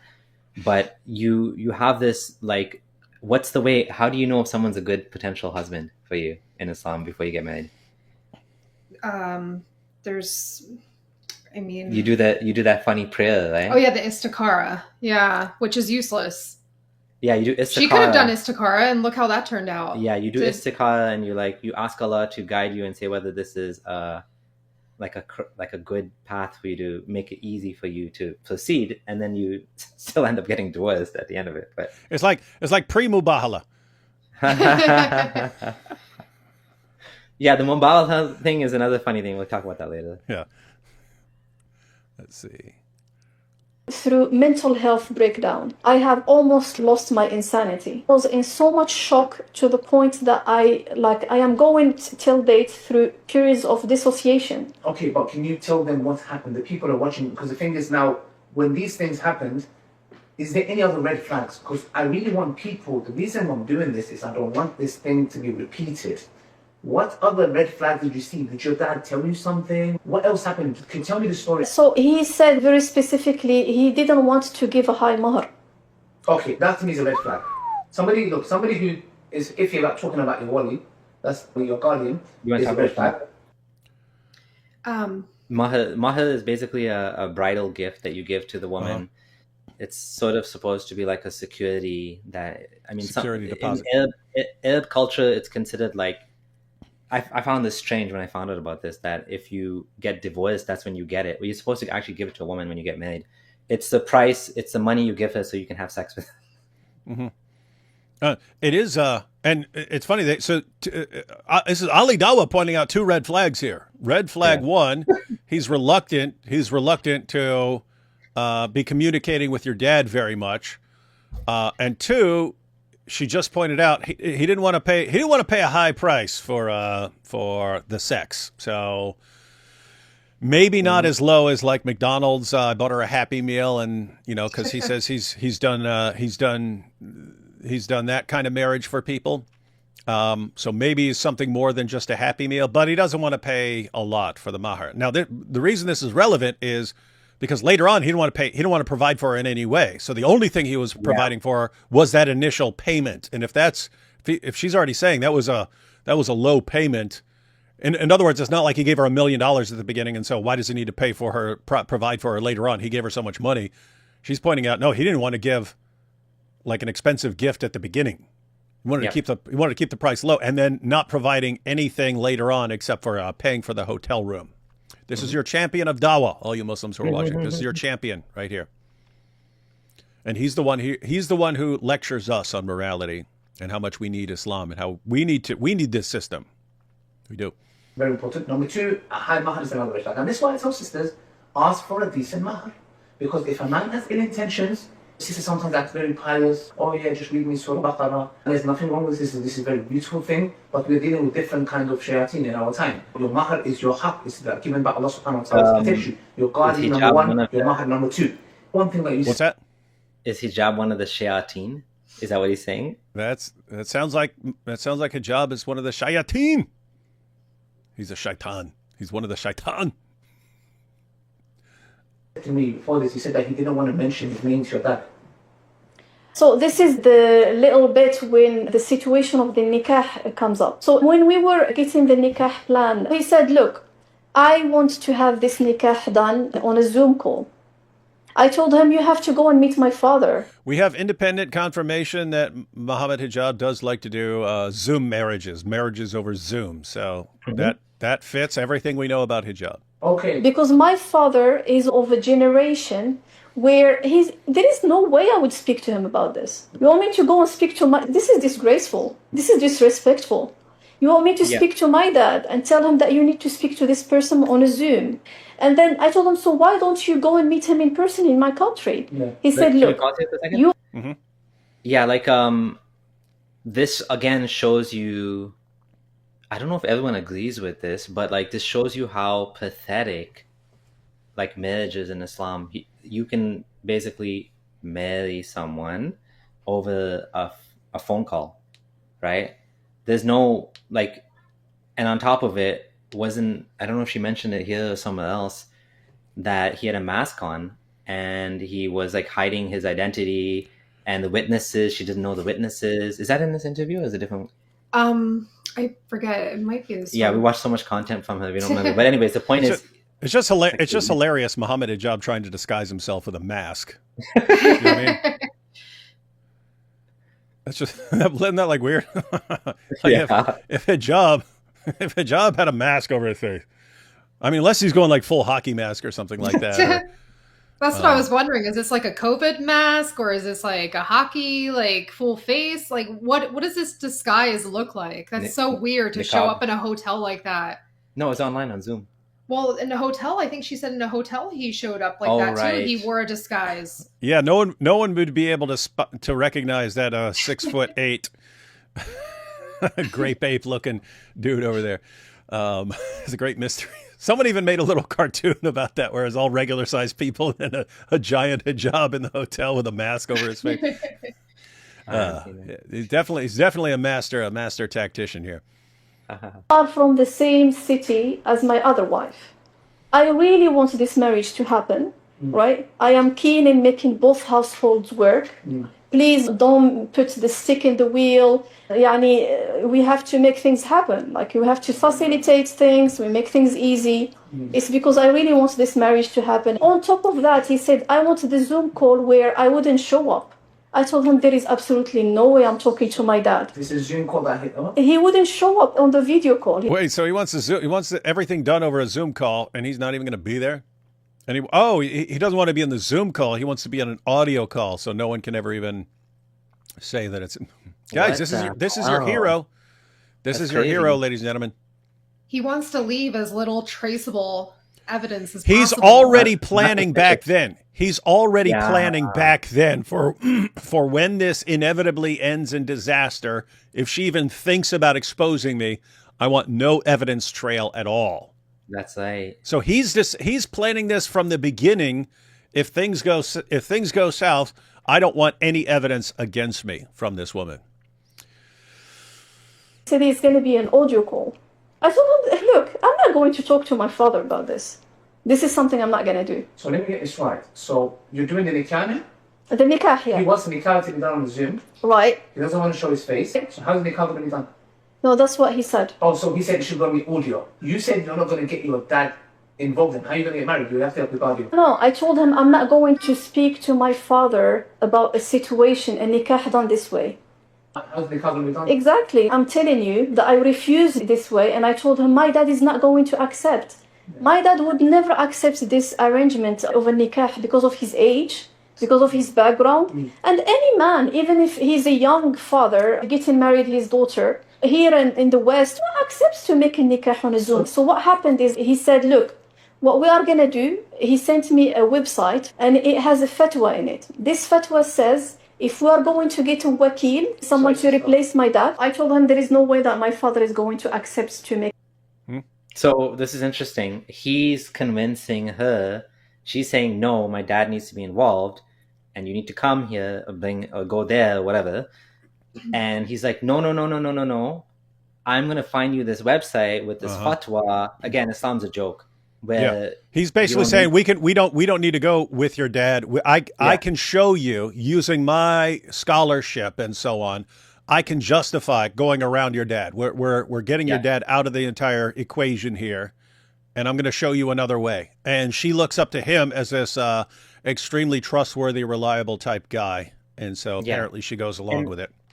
Again, like at this point, we should acknowledge that she probably has fallen in love with him. Mm-hmm. And now she's roped in. She's, put a lot of her, she's created like castles in the sky. Like she's created dreams of like, he's going to spend 1 week with me. He's going to spend 1 week with his other wife. He's going to give us money and provide for us. My daughter's going to have this giant of dawah as a stepfather, like whatever, right? Like that's a normal thing to expect in a situation like this. But instead, he's getting more and more slimy and like manipulating the situation, trying to like make it as discreet to the point where he can back out of it and say, I never did this, right? Yeah, and another testament here to her mental stability. She has boundaries. She's saying, no, I don't want this. No, my dad won't accept this. She's not just, being this crazy stalker, going along with anything. She is exercising some boundaries here. Yeah. So. And she has to be manipulated out of that. She has to be manipulated into doing things his way. So guys, he was planning for some things from the early on, as far as wanting to do things just by audio, so people couldn't even testify that they actually saw him and so on. He's taking steps ahead of time to get what he wants and to manipulate her. So she has boundaries. It's guys, it's this is like Andrew Tate in the sense that he gets women to fall in love with him and then gets them to do things they didn't want to do. These girls did not, the Andrew Tate girls did not start off as girls who want to do webcam work for Andrew Tate. They wanted to marry him and have a family with him. He used that to get what he wanted out of them. And hijab is in the same category. Get women to fall in love with you and then manipulate them into doing things they don't want to do. That's what he did here. You're nikah with me in this way. And if you don't want to go and meet my dad in person, there has to be some other way. By the way, him not wanting to come in front of my dad was only during the specific moment of the nikah. And he gave the excuse, he said, those who are attending may take a screenshot, may take a video. I am trying to preserve this marriage. I don't want them to threaten me in front of my other wife with that later on. That's why I don't want to show my... Hey, this is already... We talked about none of these people trusting each other. And so clearly this is hijab just not wanting a paper trail and so on. But he's saying even the couple of witnesses of this, I'm worried about them taking a screenshot. And then later on, when I do something, they'll say, oh, don't make us send this to your wife. And then they'll have control over me. None of the... Not one of these people trusts anyone else. Well, no, it's because hijab is totally innocent here. He has nothing to hide. Why is he worried about that? It's because everything he's doing is dishonest and slimy. That's why he's like scared. He also knows he has a reputation, and he also knows that like it's a double-edged sword in a sense. Like he has the ability to take advantage of women, but then if they go after them publicly, it also can kill his reputation, right? So he's the one that's like scared of being caught. But you know what's funny about this? They will proudly laugh and boast online. Oh, ho, ho, I'm taking a second wife. And, this and that. Reverts take it best. But yet they're like doing everything they can to hide this from their wives, their first wife. It's like, well, you're proud of it online. But behind the scenes, it's like they're doing everything they can to erase any evidence of what they're doing. Yes, they are. Face. Okay. And I can't visit your dad because your dad is in the same city as my other in-laws. And if I go there, it's extremely risky. Okay. That didn't really make that much of a sense for me. So guys, he doesn't want to be in video. He doesn't want to appear in video for this because someone might take a screenshot and use it against him. But he doesn't want to travel and meet the father in person because that's where his other in-laws are, and they might see him, and he might get exposed, and they might catch on that he's getting a second. This is extreme dysfunction here. Because you can still go and meet my... Real quick, also, the other thing is, if his first wife's family is from Morocco, that same city, how is he going to explain this to his first wife, where he's going? Like, you're in Morocco. Why? Why didn't you take me? Like, I want to see my family. Like, I just think, he's thinking like that as well, right? He's thinking about what his first wife might think. They could make a serious like comedy movie out of this, like Hijab trying to marry this other woman, and then his first wife finding out, oh, I want to go with you. You're going to my hometown. Okay, but then he has to like be running back and forth between the house and the hotel and this and that. Wow, great job, Hijab. Dad. But again, as I told you, I am holding him at a very high place and I trust him. So what we agreed to was there is going to be wakil. I'm going to try my best to speak to my dad, allocate a wakil, a representative, to replace the nikah on his behalf, while my dad is going to come and visit me here in the country. You are going to get to meet each other. Is this visit going to happen after the marriage or before the marriage? Obviously after the marriage, because he needs to apply for a visa, right? Yeah, exactly. Because the visa could possibly take a very long time. And I spoke to my dad and I asked him his permission. Yeah. I convinced him. I told him this is... What was your dad saying? My dad was not really 100% comfortable with Of this. course not. He's a man. This is why guardianship is very important. Yes. You're like, this is why a guardianship is so important, yeah? And he's saying for what? Because he doesn't know this is hijab yet, or maybe he's vaguely picking up on it by now or something like this. But this is why guardianship is so important, so that you don't get horribly taken advantage of by manipulators like this mystery guy. Oh, boy. I need to stress on this here. Guardianship is very important because Look, Allah subhanahu wa ta'ala speaks to Because we take marriage so importantly here. We take it so seriously.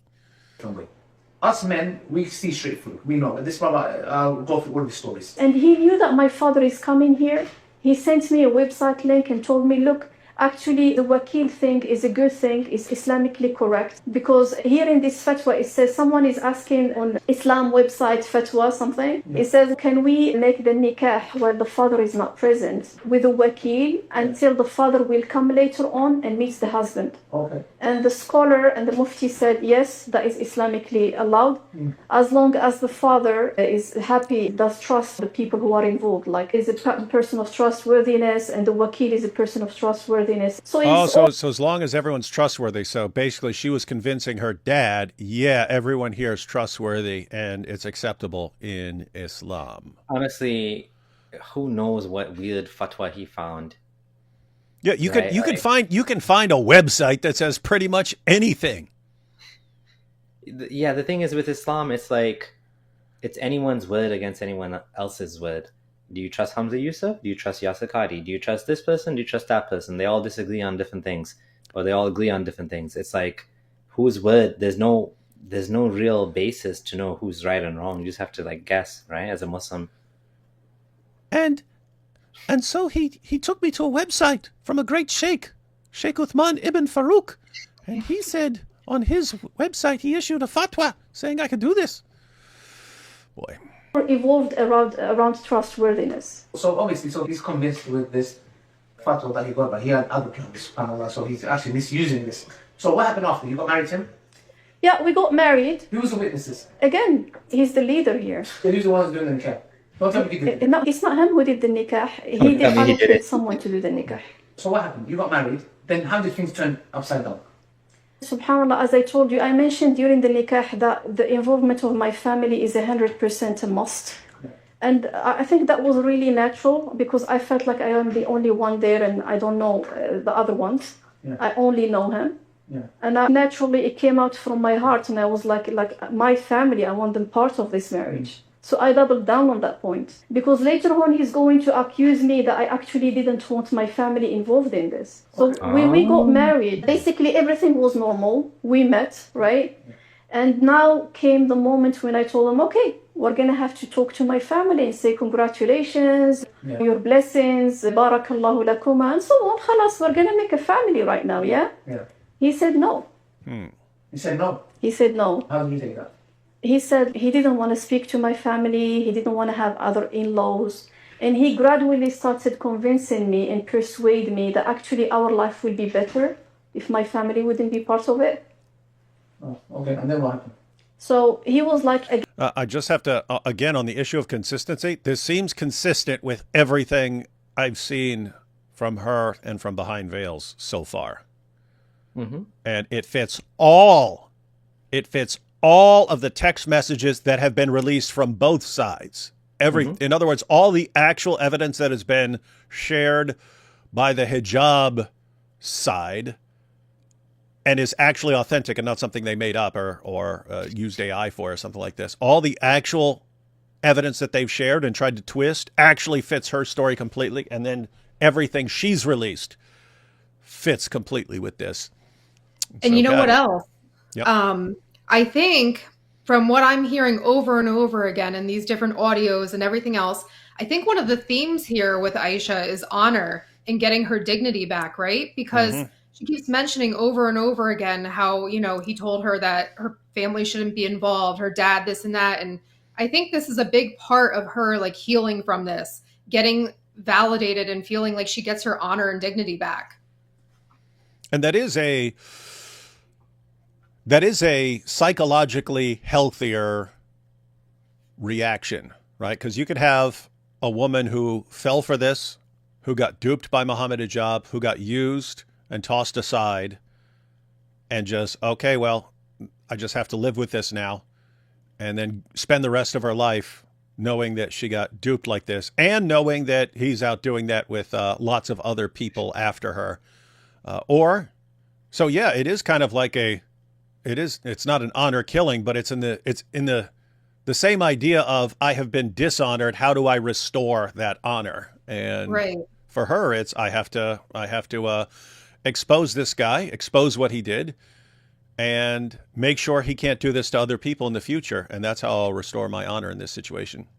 Right. And, Ali Dawa and all of them are criticizing her. Oh, she came to the vilest of the vile, meaning you and my husband. But it's like, well, look at how you guys are handling it over there. Why wouldn't she come to us? Why wouldn't she? We're the only ones in Salman who are listening. It's like her support system, her community has failed her. So where are you supposed to go when the community that's supposed to care about you tells you your whole life how much women are valued? They fail you. And they tell you, basically, shut up. And yeah, along those lines, it seems like back when she's having doubts about Islam, it's like, wait a minute, our entire religion is just designed to protect guys while they treat us like this. There seems like something wrong there. If no one is going to be on my side, and she's reaching out to various people, no one's on my side. Maybe the only way for justice is to go outside of the religion. But eventually, she runs into Salman and Abu Aya and so on. And, so there are at least some people in my religion who are willing to help me here. So that may be the only thing that's keeping her in Islam right now, is her thinking, okay, maybe even though these guys are the minority, maybe there is some path to justice within our system. But we'll see. And here comes this. Oh, what was that? I was just going to say, it's so difficult sometimes for people to unpackage what's happened to them and connect it back to Islam and cognitive dissonance, and the fact that it may well be that many years later it'll have that impact. Maybe it won't have it right now. Maybe at some point it will. At this point, it's still Muslim, yeah. Statements that he started making. Yeah. He said, you know what, your sisters are going to be jealous. You got married twice. One of them didn't get married yet. Actively persuade me, convince me that's the right thing to do. Yeah. He said that I am Islamically not under the obligation of speaking to your family. Actually, Islam allows me not to speak to them. Yeah. And I wouldn't be questioned if I don't do that. Okay. And I was telling him, the Prophet ﷺ, after the death of his first wife, Khadija, he used to hear the voice of her female friends coming in town, and he used to get up and serve them and ask them to be served food and welcome them and so on. Yeah. He is keeping ties with the female friends of his deceased wife. You're talking to me that my father, who has just given you his daughter, and as an amana, you don't want to even speak to him and tell congratulations? She's actually pretty smart. She's actually pretty smart here. So interestingly, Ali Dawa is not disagreeing with what Hijab said. He's not saying you're wrong. He's wrong. He needs to. And what she's saying what is something good to do. But what Hijab is saying, what's permissible. What's the bare minimum is not, I don't need to talk to your family. Again, it's the whole legalistic thing about Islam. It's like, what's halal versus not halal. Am I required to do that? She's saying, look, it's a really good idea, and look at the example of Muhammad, and look at this, and this is good, and this is my family, and I really care about my family. It's like, what am I required and obligated to do? Am I obligated to do any of that? No? Then I'm not doing it. Great guy. And again, Ali Dawa is not denying that hijab is wrong here. So basically, hijab is what justice is she going to get from the Islamic Council if everything hijab did is halal? Maybe it's not ethical, but it's halal. And that's why maybe she's having a hard time is, they're blaming her, they're saying you shouldn't have done this, it was your choice, whatever, but it's halal, and you guys broke up, well, he divorced you now or whatever, but what do you want us to do? What do you want us to do? Is this what he did is halal? This is an important point, right? Rough stuff. I was shocked. I was traumatized. At that point, I realized two things. Number one, I have the option of breaking this up instantly. Yeah. Going outrageous, that wouldn't be wise because I am getting married for the second time. Yeah. I am in my 30s. Yeah. I have a child. This person, actually, I really trust him. Yeah. I think he's going to step back from this position. These are the two options. It's either I break down or I try to convince him to step back from his position. Yeah. Okay, so they're early on in the marriage, if I'm getting this right. They're early on in the marriage. She finds out, actually, I want nothing to do with your family. I don't have to have anything to do with your family. I don't have to do any of this, and so I'm not going to do it. And she's like, okay, well, I could just say, well, then we're done. Then we're done. I made it clear that I wanted you to have a relationship with my family and so on. So we're done. But she decides, maybe I'll win him over. Maybe I'll win him over. Maybe I'll be such a great wife that he changes his mind over time.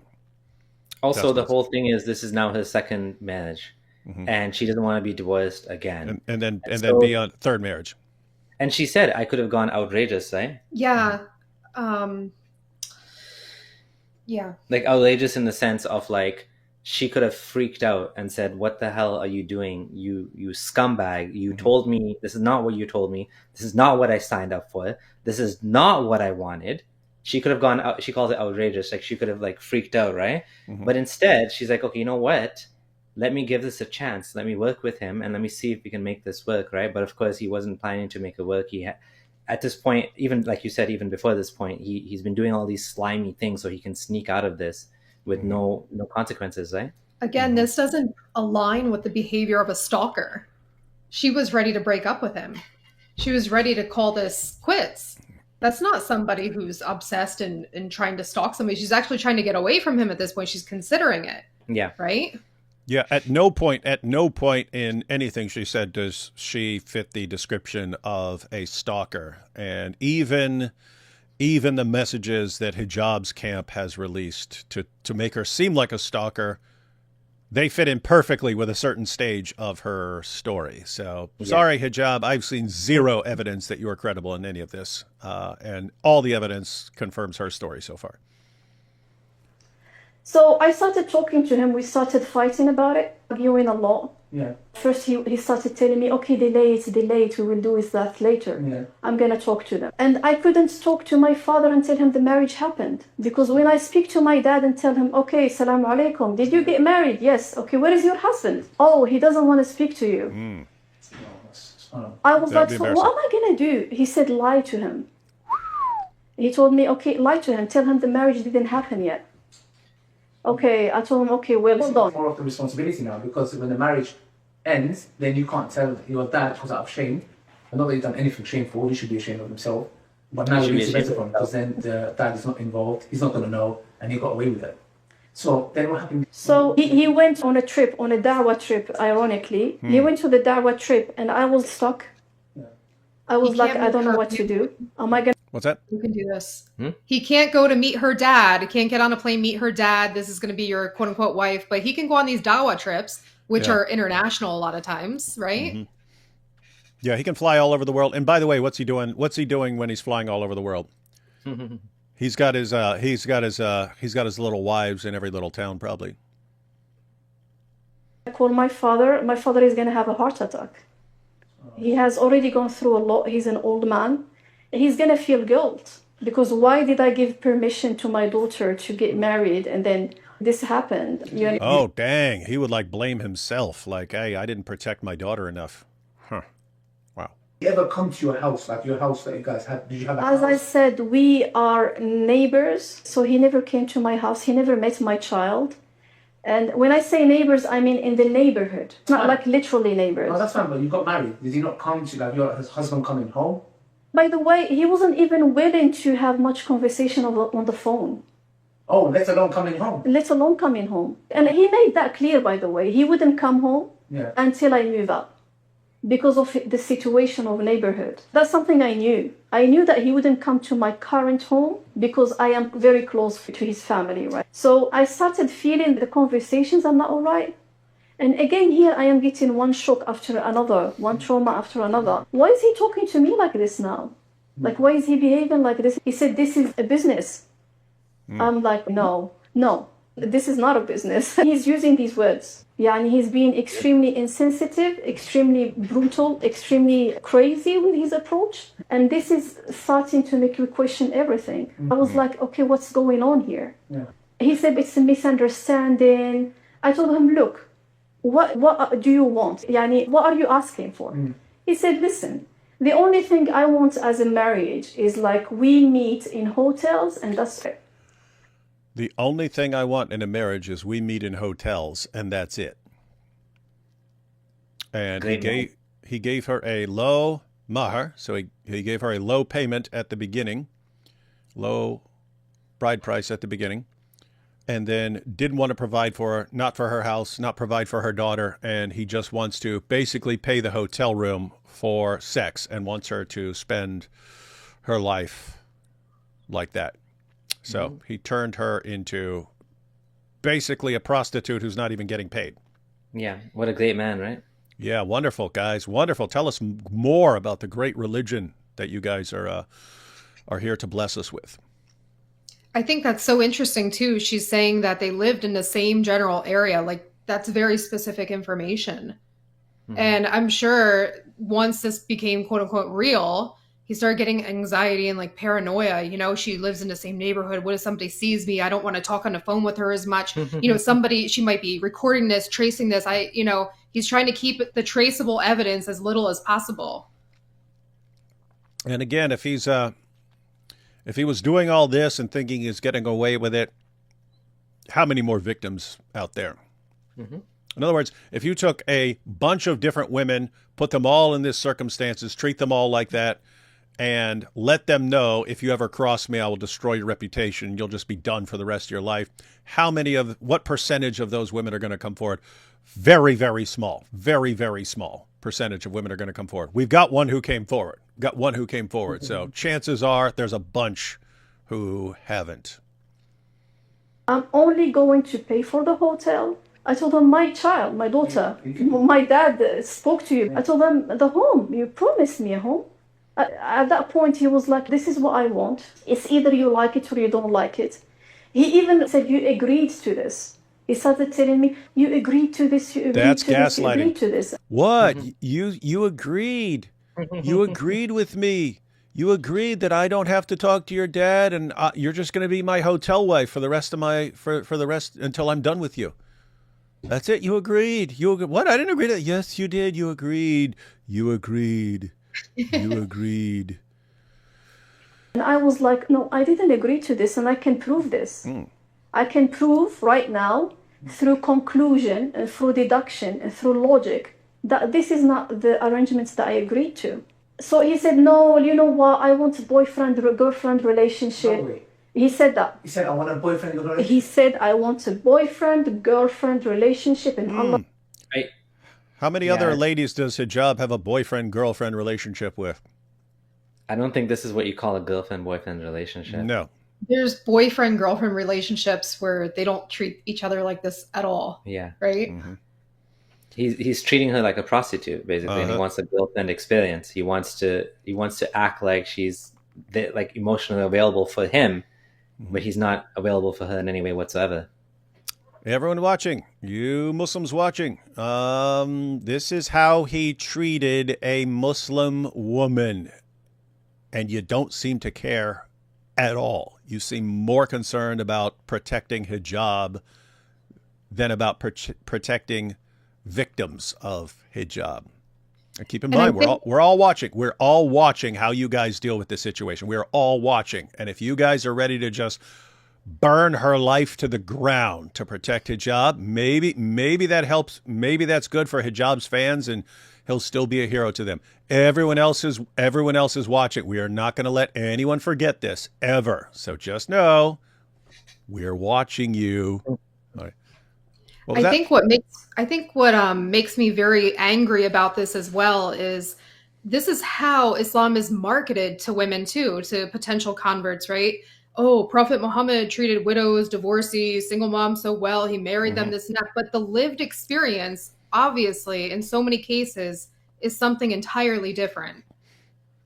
It is. And pretty much everywhere I go, if I go speak somewhere, if I go speak at a church or speak at a conference or something like that, at some point, very, very frequently, there is a woman who comes up to me during a break or something like that and says, hey, I'm in a really bad situation here. Muslim guy swept me off my feet, told me I'm fine. Either either got me to convert to Islam or said I'm fine being a Christian and marrying a Muslim man, treated me like a princess. And then at some point things change, either when they move somewhere else and they're around other family members, or when they have a child. That is usually the big thing. When they have the child, that's when now everything suddenly changes, because I'm thinking I can raise my, we can let our child decide for himself whether he wants to be Christian or Muslim, and we'll raise him in both communities. No. You don't get to do that anymore. So now you have to convert to Islam. So this child only gets one message, and so on. And so anyway, at some point things change. And so then they're coming to me, what do I do about this situation? Because my husband has lawyers now and this and that. And so that I hear over and over and over again. And I also hear lots of times from someone saying, hey, my sister is in love with a Muslim and he's assuring her everything is going to be great and everything's going to be fine. And she is convinced that he's going to treat her like a princess forever. What do I do? And it's almost to the point where if she's in this love phase, I don't think you can do anything. Yeah. Sometimes I think all you can do is, hey, I know right now that nothing I can say is going to change your mind about that guy because hormones have taken over. Just so you know, when this almost inevitably goes really, really bad, here's what you do then. One, our door's going to be open for you to come back, and we'll help you in any way we can once this inevitably breaks down. But I understand right now, nothing I can say is going to change your mind. And that's just kind of a sad reality of seeing it happen over and over and over again. Yeah, you made a very good point, which is if someone is treating Muslim women so badly. I mean, I remember this famous story that Muslims always bring up about Mu'tasim. And there's a woman, she was captured by the Romans, and she said, why Mu'tasim? Like, oh, where are you, Mu'tasim? And he came and he saved her. They brought an army to save her. And they're like, this is how much we care about the honor of Muslim women, that this one woman got this whole army to come save her. Yet here you have the giant of Dawah. Like, he's like just doing things like this and getting away with it, getting away with murder. And nobody's taking her side. I mean, some people are taking her side. Let's say now she's getting some traction here. I think it's getting more and more obvious who's the guilty party and who's the victim. But at the end of the day, it's like, you want this person representing Islam for you with all of the things he's done. He should be canceled. He should be canceled by the community. They should hold him up. They should kick him out of the Dawah. At this point, like Hamza Sortis, Sapient Institute, he works for the Sapient Institute. He should say, I don't want to be associated with you. You're too damaging to the Dawah. Go do your own Dawah. I don't want you to, but that's not what's happening. But how's Hamza going to kick him out? I mean, Hamza was in that other. He had his own scandal that he lied about and said, "What? No, that wasn't me." Ashley Madison one, right? Yeah. Yeah. So guys, there was some leak where they leaked all the members, and Hamza Sortis was in there, and then nope, that wasn't me. Someone's setting me up. Someone's framing me, and then they point out that he'd been that the information about when he signed up for the account, it was in Australia that he signed up for the account. It just happened to be when he was in Australia doing Dawah. That's when the account was made. And that his credit card had been billed for like a year and a half or something like that. He said, what? I didn't even notice that my credit card was being billed for this. I don't pay attention to what's on my credit card and stuff. And then that was enough. He was able to just lie his way out of it. And I mean, seriously, who's taking him seriously? The people who just look the other way. It's basically, you're important for Dawah. We do not care what you do. We just don't care. And that's the message that's being sent. Doesn't matter. Muhammad Hijab could turn 1 million Muslim women into flat out prostitutes as long as he is humiliating the kuffar. That's all that matters, and he'd be fine. Prove us wrong, Muslims. But that's what we're seeing right now. Subhanahu wa ta'ala is hearing me right now. He said, I would like a boyfriend-girlfriend relationship. He said, it's okay, we're going to have the best of both lives. I have a website that says it's okay. Of both worlds. Like, he said this. I'm shocked. You are shocked what happened to me. So, let me get this right. It's funny because she's sitting here thinking, this is your best friend. You're shocked at what your best friend... Personal knowledge, Quran. I'm just trying to understand, what is it? I don't know, is it just memorized? I'm trying to understand, what is it? I'm just shocked.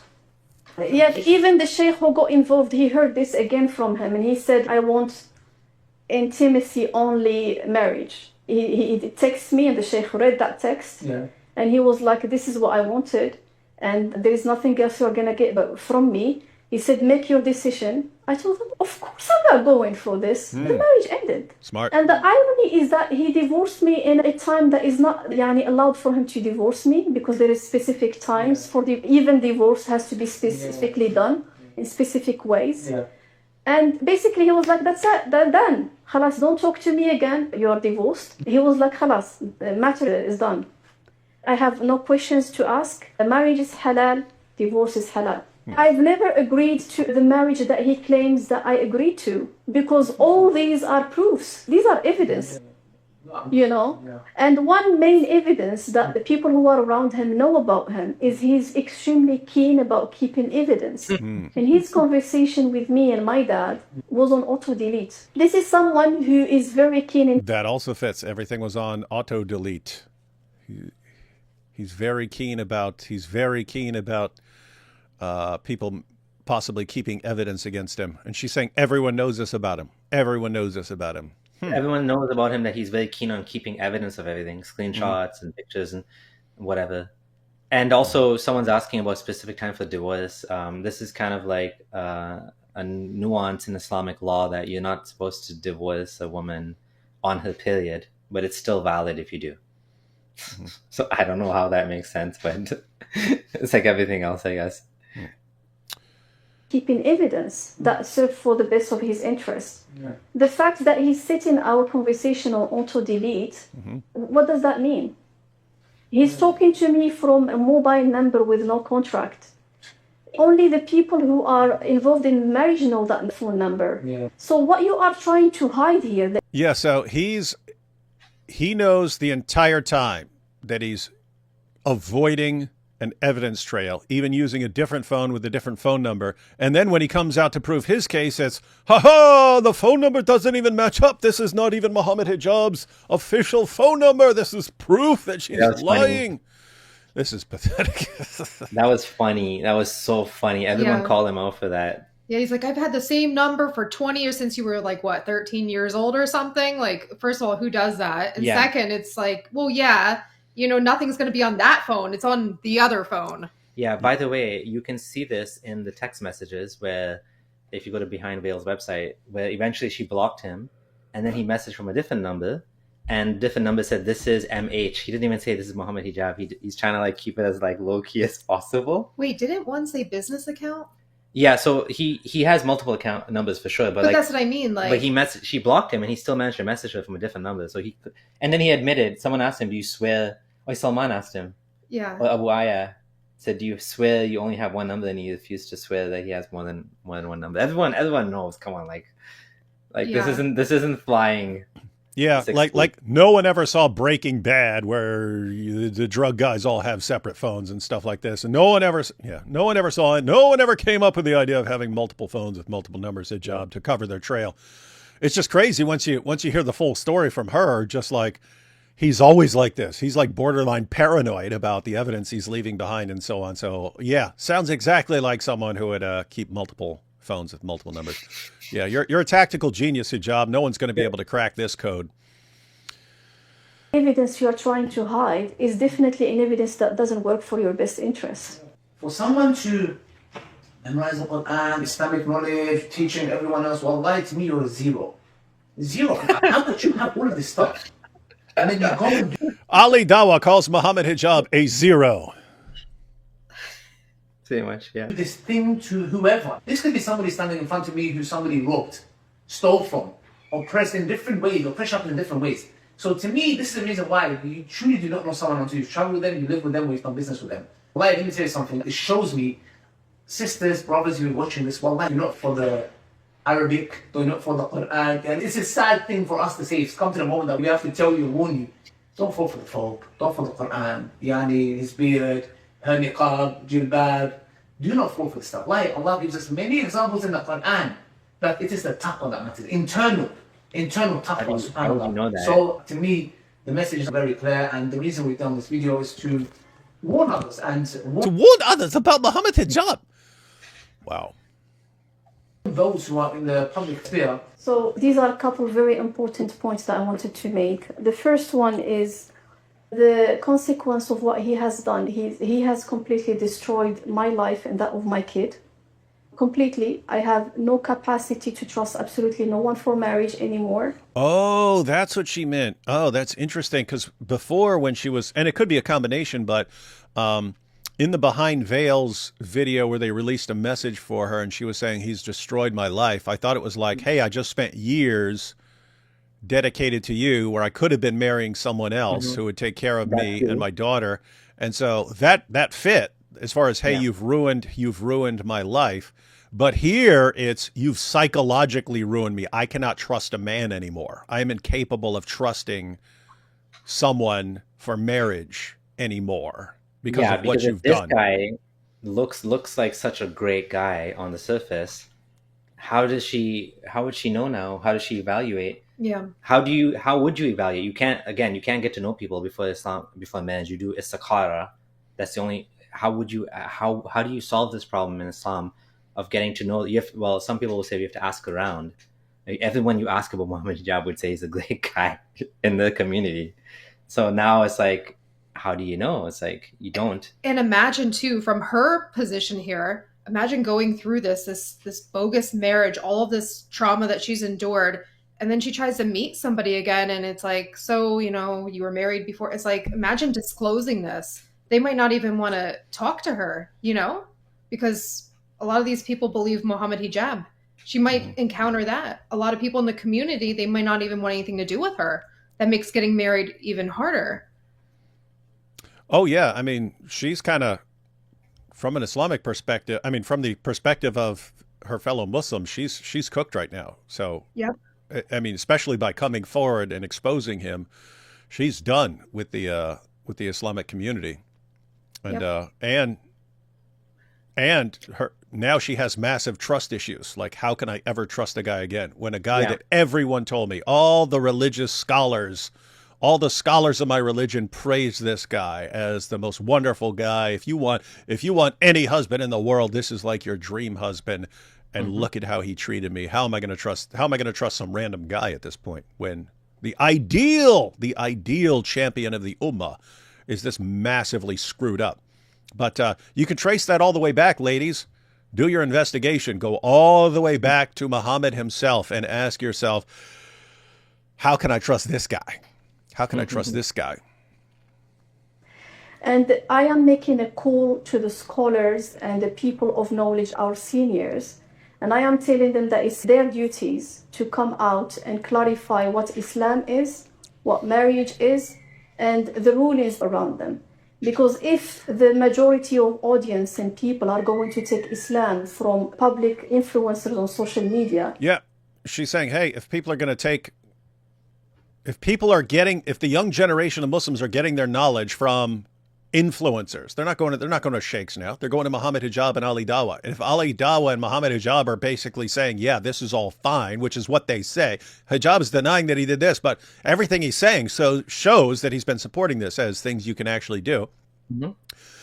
And she's pointing out, like, hey, are sheikhs going to come forward and say that this isn't our religion? Because these are the people who are influencing people right now. This is what you're doing in the ummah. And so she apparently at this point doesn't think that this is actual Islam, but let's see. This is what's going to happen, and this is the degree of destruction that we will fall into. Everything is going to be destroyed, and the ummah is going to be destroyed.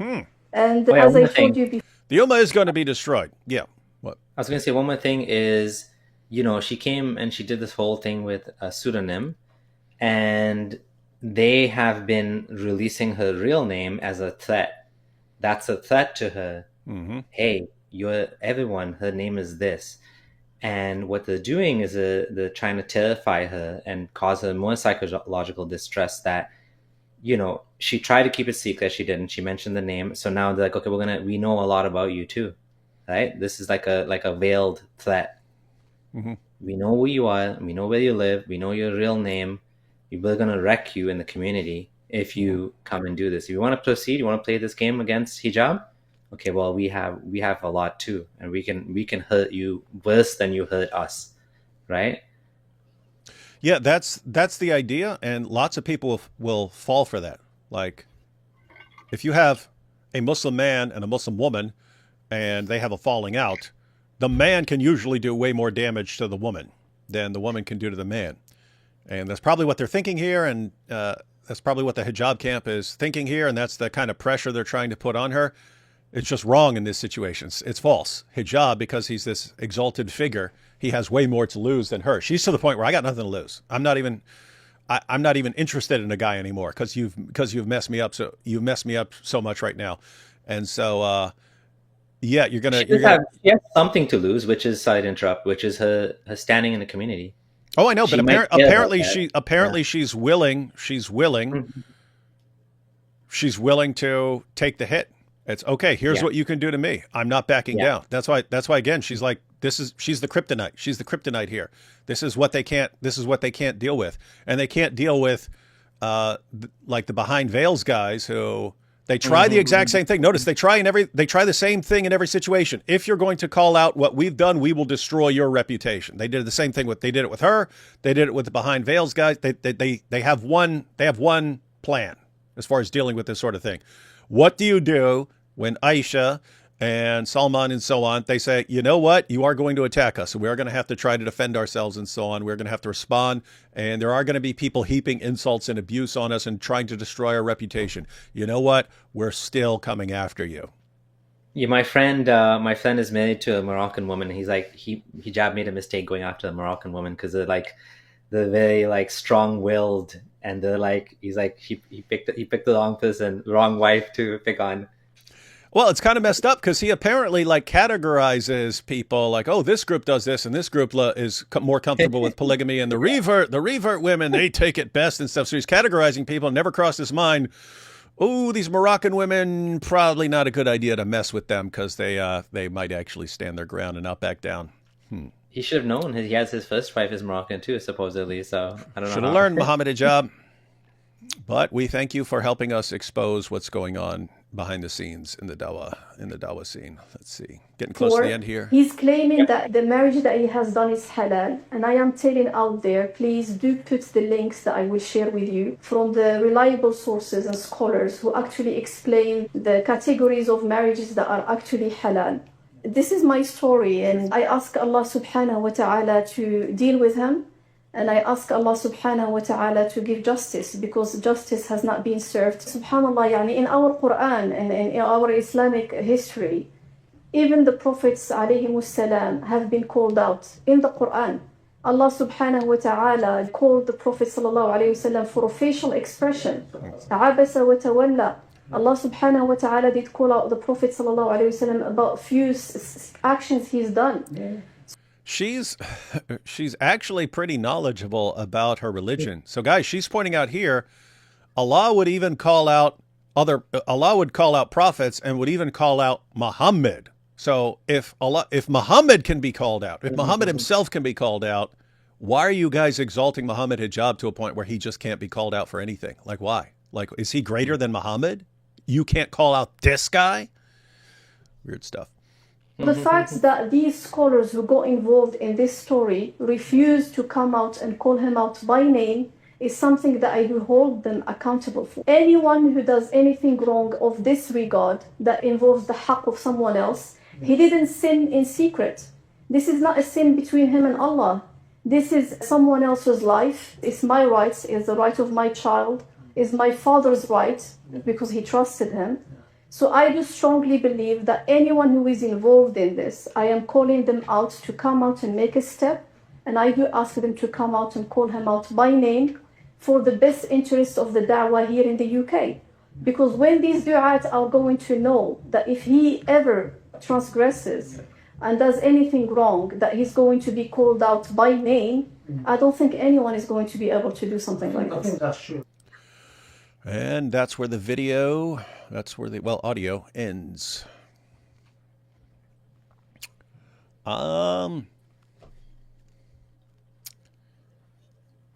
She seems 100% consistent in everything that's come out so far. And everything that the hijab camp has put out seems like lies and manipulation. Editing a message with Photoshop and so on. to try and frame her when they're the ones photoshopping it. Then using AI to produce an audio clip of her confessing that none of this ever happened. Wow. Bunch of lying scumbags there. Absolutely. So I guess we're going to jump to super chats, but before we do that, my wife has to go. So Nope, no problem. Just wanted to say thanks for joining us. It was thanks for joining. Yeah, thanks for having me on. This was her first ever live stream, and she didn't even do it on my channel yet. Oh, funny. And guys, everyone. There's a link to Mr. and Mrs. Friendly Ex-Muslim channel in the description. Be sure to subscribe there. And you guys you already mentioned this earlier, but you guys recently reached 100,000 subscribers. Yep. Yeah. It's you know what? I think the potential was always there, but it was just my old life was difficult with the problems I was having with the ex, and but now I have a supportive wife, and she's actually like supporting on the channel and working on the channel too. So we have everything we need. She has a unique experiences that she went through as well, so we make a good tag team. Again, like Misya, I never even heard of that until she told me about it. I was like, what the hell is this? You want to say anything? Yeah, you know what? I wanted to say this earlier. I just thought about this. You know why I think that Aisha reached out to you on Twitter? Yeah. I think she reached out to you because we made a video on Miss Yar marriage. I started contributing to the channel. Like I'm thinking that too, because when this started, some random YouTuber was reacting to, remember our Miss Yar video? So I'm thinking too, maybe, she found it and was like, oh, there's like a woman, on this channel giving this perspective, talking about these things. So maybe she thought you were okay to reach out to. You know? Yeah, that could be part of it for sure. Yeah. And we are getting a lot of women reaching out now directly and saying that, they relate to her experiences and the things she's gone through as well. And again, that is part of the reason that they are willing to do anything. Again, AI, all this stuff to crush Aisha here. They are trying to send a message to anyone else. If we mistreat you and you want out of it and so on, fine, leave, but under no circumstances do you ever say a word about this again. And then so it's us here and the guys from behind veils and so on saying, no, you can come forward and yes, you will be attacked by the person's followers and so on, but there will be some people here to support you. Indeed. Right. Okay. All right. And Let's go through. I can stay it a little bit longer. Yeah. We'll just go through these super chats and then. Yeah. Let's see. That is a super sticker. Thank you, Ida. Super chat, no comment there, but thank you. You see, Abdullah Samir is hiding his wife like Ali Dawa. At least Ali Dawa gives a whiteboard. Oh, hi, David. Christ has risen. Yeah.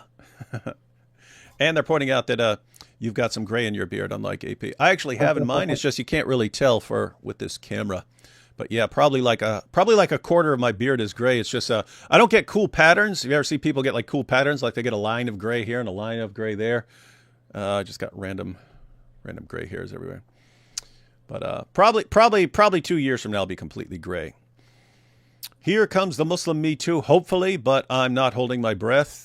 It is going to be difficult, and that's what the Dawa guys are trying to avoid. David Wood is the modern prophet of Islam. I hope not. See?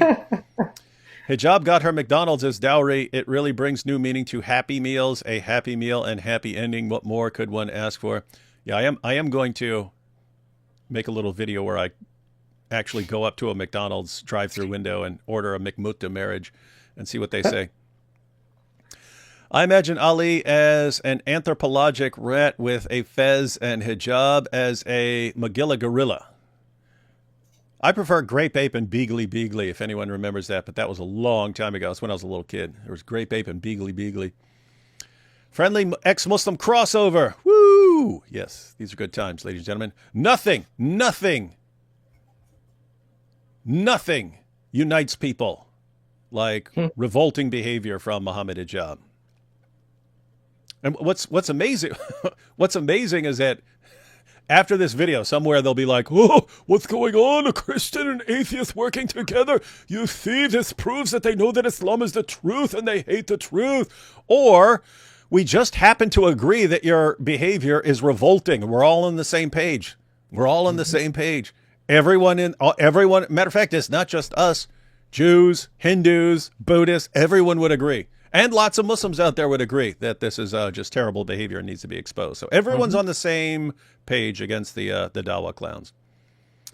Let's see. How is their book organized in chronological order? That's why you can't let Giovanni get started. He just keeps coming with the worst jokes ever. So a woman's testimony is less than a man and all that nonsense, but I wonder how Ali is going to reconcile how she got one over on him by recording this. Ha ha. God bless you all. Keep up the good work. Yeah, so it's so the point there, ladies and gentlemen, is women are supposedly deficient in intellect, and yet Ali Dawah thought he scrubbed all of this, but she planned ahead of time. She is the real best of planners in all this. She actually got him. Momo had 23 years of preaching, multiple wives, couldn't find a way to establish decent treatment of women, yet Jesus, 3 years, no wives, perfect way. Here we have, awesome to have you guys together. Yeah. Holy matrimony, so joyous, so lasting. Yeah. It's not for the Dawah guys. Friendly reminder, and seriously, can you imagine this? Because Hijab is trying to save face and rescue the ummah from women speaking out against the abuse that they're undergoing. But really, at the end of the day, he's got his original wife that he was trying to keep in the dark about all this. Yeah. And she's finding out what she actually married. Friendly reminder, a direct quote from Ali Dawah. The argument about scientific miracles in the Quran is like poo that belongs in the bin. Question is, why is Ali Dawah putting poo in the bin? Use the toilet, Ali. That's a good point. Yeah. You wouldn't want to go over to his house if he just goes to the bathroom in the garbage bin. Nasty. My old boss acted as a very religious man. He told me one day that people were plotting against him. Not even a week later, he was outed as a PDF file. Scarily similar to Hijab's tactics. Classic manipulation. Don't fall for it. People. Yeah. When a manipulator, so a narcissist, a psychopath, something like that, if that person sees the writing on the wall and knows something that's coming at him, you say there's a plot against you. And that way when it happens, oh, he announced this. That's what Tate did. That's what Tate did. Once he found out that he was being investigated and they were going to arrest him, what did he do? He said, the Matrix is going to attack me for my powerful influence on young men. And then when it happened, when he actually got arrested, everyone, oh, he predicted this Matrix attack. He predicted it. Yeah, because he knew it was coming. Same thing with Hijab. He knows he's being outed. Oh, Elon Musk is coming after me. So yes, pretty standard. And I agree. Don't fall for it, people. It's just too bad Allah couldn't sympathize and put himself in a woman's shoes. Oops, shoe. One single giant shoe. Depending on the source, you have, Allah may have 2 feet. You don't know. Where in the Quran does it say between their hands? Between their hands? You mean Baina Yadehi? All over the place. AT Ministries, you're looking, that's all over the place. In Surah 3, verses 3 to 4, where it says confirming the scriptures that came before it, that's confirming the scriptures Baina Yadehi, between its hands or in its presence. Same thing in that important section in Surah 5, verses 43 to 48, uses it multiple times there. But we'll be covering all that in videos. Hijab is defending the Kashmiri murders. Hasn't said anything about the Syrian Druze being slaughtered. He is a devil. Have you been following the Kashmiri thing? Yeah, that's a tough one for me. I need to do more research on it. But yeah, it's awful. It's truly sad. Like, it sounds like there was some tourists that were being questioned about the religion and they were killed if they were Hindu, right? That's what I understood. Yeah, me and Robert covered it briefly, just whatever, because he was going through the story, but I haven't followed up on it. So yeah, and I haven't looked into the Druze situation enough yet, just because, again, I don't trust the stories right when they're breaking, because the social media over and over again, it happens on social media. Everyone circulates, look what this just happened. And it turns out to be something from 5 years ago that someone just took the video and said it's happening now. Let's all pray for Kaduna State, Nigeria, as always. Yeah, messed up stuff going on in Nigeria, always. Another party who is hurt is Hijab's first wife. Yeah, I just mentioned that. Aisha is a victim, but she behaved despicably towards her. Yeah, that is, I have to say, that is kind of messed up. In her defense, in Aisha's defense, she's duped by a respected religious figure into saying that this is okay, and so she agrees to it. But yes, at the end of the day, she's still responsible for agreeing, yeah, I'm going to keep this secret from your first wife, so I'm actually part of tricking her. Apart from that, she's basically guilty of being duped, right? Like, Yeah. But guess what? We've all been duped, ladies and gentlemen. We've all been duped here and there. 3 terrorists recently arrested, college age, 2 non-Muslim girls. 1 was Jewish, Lebanese jihadi guy for Palestine, hates America, Israel. Jewish girl wanted to marry him. These dumb girls. Oh, wow. So you got terrorists and one of them's Jewish and hooks up with the guy. Well, yeah, we'll have to check that out. Hi, Mr. Wood. Hello, your favorite maid. I can't wait for the next harsher wave of apostasy to hit. After all these converts see Islam for what exactly it is. And that's another part of that's another thing they're trying to avoid. They're trying to avoid this damaging the da'wah and exposing these guys. Because guess what? If you see how these guys act towards their wives, just lying constantly, and they think that's all halal and that's fine, what do you think they think about lying to people to get them to convert to Islam? Mm-hmm. In other words, if the trust is broken, if you view dawah guys as compulsive liars and so on, there goes the dawah, because you have to just trust what they say, because if you look it up, you find out they're spouting complete nonsense. So let's see. Here we have al-wala, al-bara, Momin, yum yum, kafir, thu thu, name one Arab rule of Palestine, one that exists. Oh, ruler of Palestine? Yeah, that was run by the Ottoman empires, not by. If this happened in my family, they would be shamed, and that's coming from Isa. And a random website, best place for fiqh. Yeah, yeah. So the best source of information on what's appropriate is a website conveniently shared by Muhammed Hijab. All right. Well, I think, yeah, we've gotten through all that. It turns out there's still more to cover, because there's oh gosh, what is there? There's the video they released about the AI, the fake AI. I'll be covering that here probably in the next couple days. Again, very difficult to keep up, because even when we're getting ready for this, they released another video. So yeah, I am glad Behind Veils is just staying relentless in all of this, because you need to. That's what the Dawa guys are doing. They're trying to wear him down, destroy his will to keep going, destroy Aisha's will to keep going. Doesn't look like it's working. All right, Abdullah, any final thoughts on any of this before we close out? No, I think we did justice. You came up with some really good points, and thankfully, it's something that we've had time to look into. So I was able to talk about this after looking into it and researching. I hope that, I don't know if she's going to leave Islam or not, but I do hope that whatever justice she's looking for, at least validation that she was wronged by this, vile human being. At least she gets that. I don't think she's going to get that. I think the community is just going to dump her and let her, rot away in silence. I don't think anything's going to happen. But yeah, no, it was a pleasure. It's been 5 years since we've live streamed together. So it was fun. It was good. Yep. We should do it again. Yeah. Anytime. And matter of fact, any of this stuff you want to collaborate on, because Aisha, if you're watching this, just because you are from a different group from us, and even if you despise us right now, even if you are in full Islamic, we are the enemies of Allah mode right now, we still don't want you to be abused by these guys, and we still don't want these guys getting away with it, because we don't want we don't want them getting away with what they are doing to you, And when I say what they're doing to you, I mean like right now what they're doing to you, not let alone what they've done to you already, but what they're doing to you right now. We don't want them to get away with it, and we don't want them to get away with it with other women.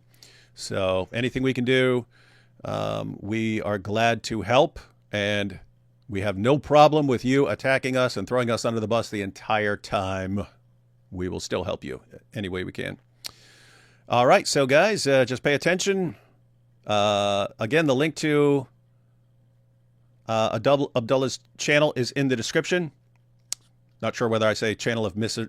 and Mrs. Friendly Ex-Muslim or just say Abdullah's channel. This is like a new thing too. I keep saying my channel, and it's like our channel, and like that just goes. It's a big thing that I kind of like. I'm sharing the channel, if you want to call it that, with her, because she's been a huge help. So it makes sense, right? Like it makes sense that she's doing a lot of the work. That it's truly. I don't know if I'm going to get the YouTube Silver Award at 100K or not. We'll see. I'm hoping. Fingers crossed. They'll send it to me. It'd be like nice to put that in my office or something. Yeah. But yeah, no. Thanks for sharing this time. It was good, and we'll do it again. Yeah. So follow Abdullah's channel, and also follow Behind Veils for all the stuff they're putting out. Looks like this isn't done. And guys, just part of what the Dawah guys want to do is just wear everyone down and spread more misinformation. They want to spread misinformation faster than people can correct the misinformation. It's the same strategy with Andrew Tate. If you have thousands of followers just putting out your propaganda and there's like 2 or 3 people who are trying to respond to it, you can actually overwhelm them. So you can actually help Aisha and Behind Veils by watching and sharing all their stuff to help them from being totally swamped by the Dawah guys. And like Behind Veils, he has some interesting other stuff too that I wasn't. The funny thing is, before this whole thing dropped, my wife was a subscriber to Behind Veils, and she's like, "Oh, look, he's talking about Omar Suleiman and Yasser Brizjas and even Yasser Qadi and these big names."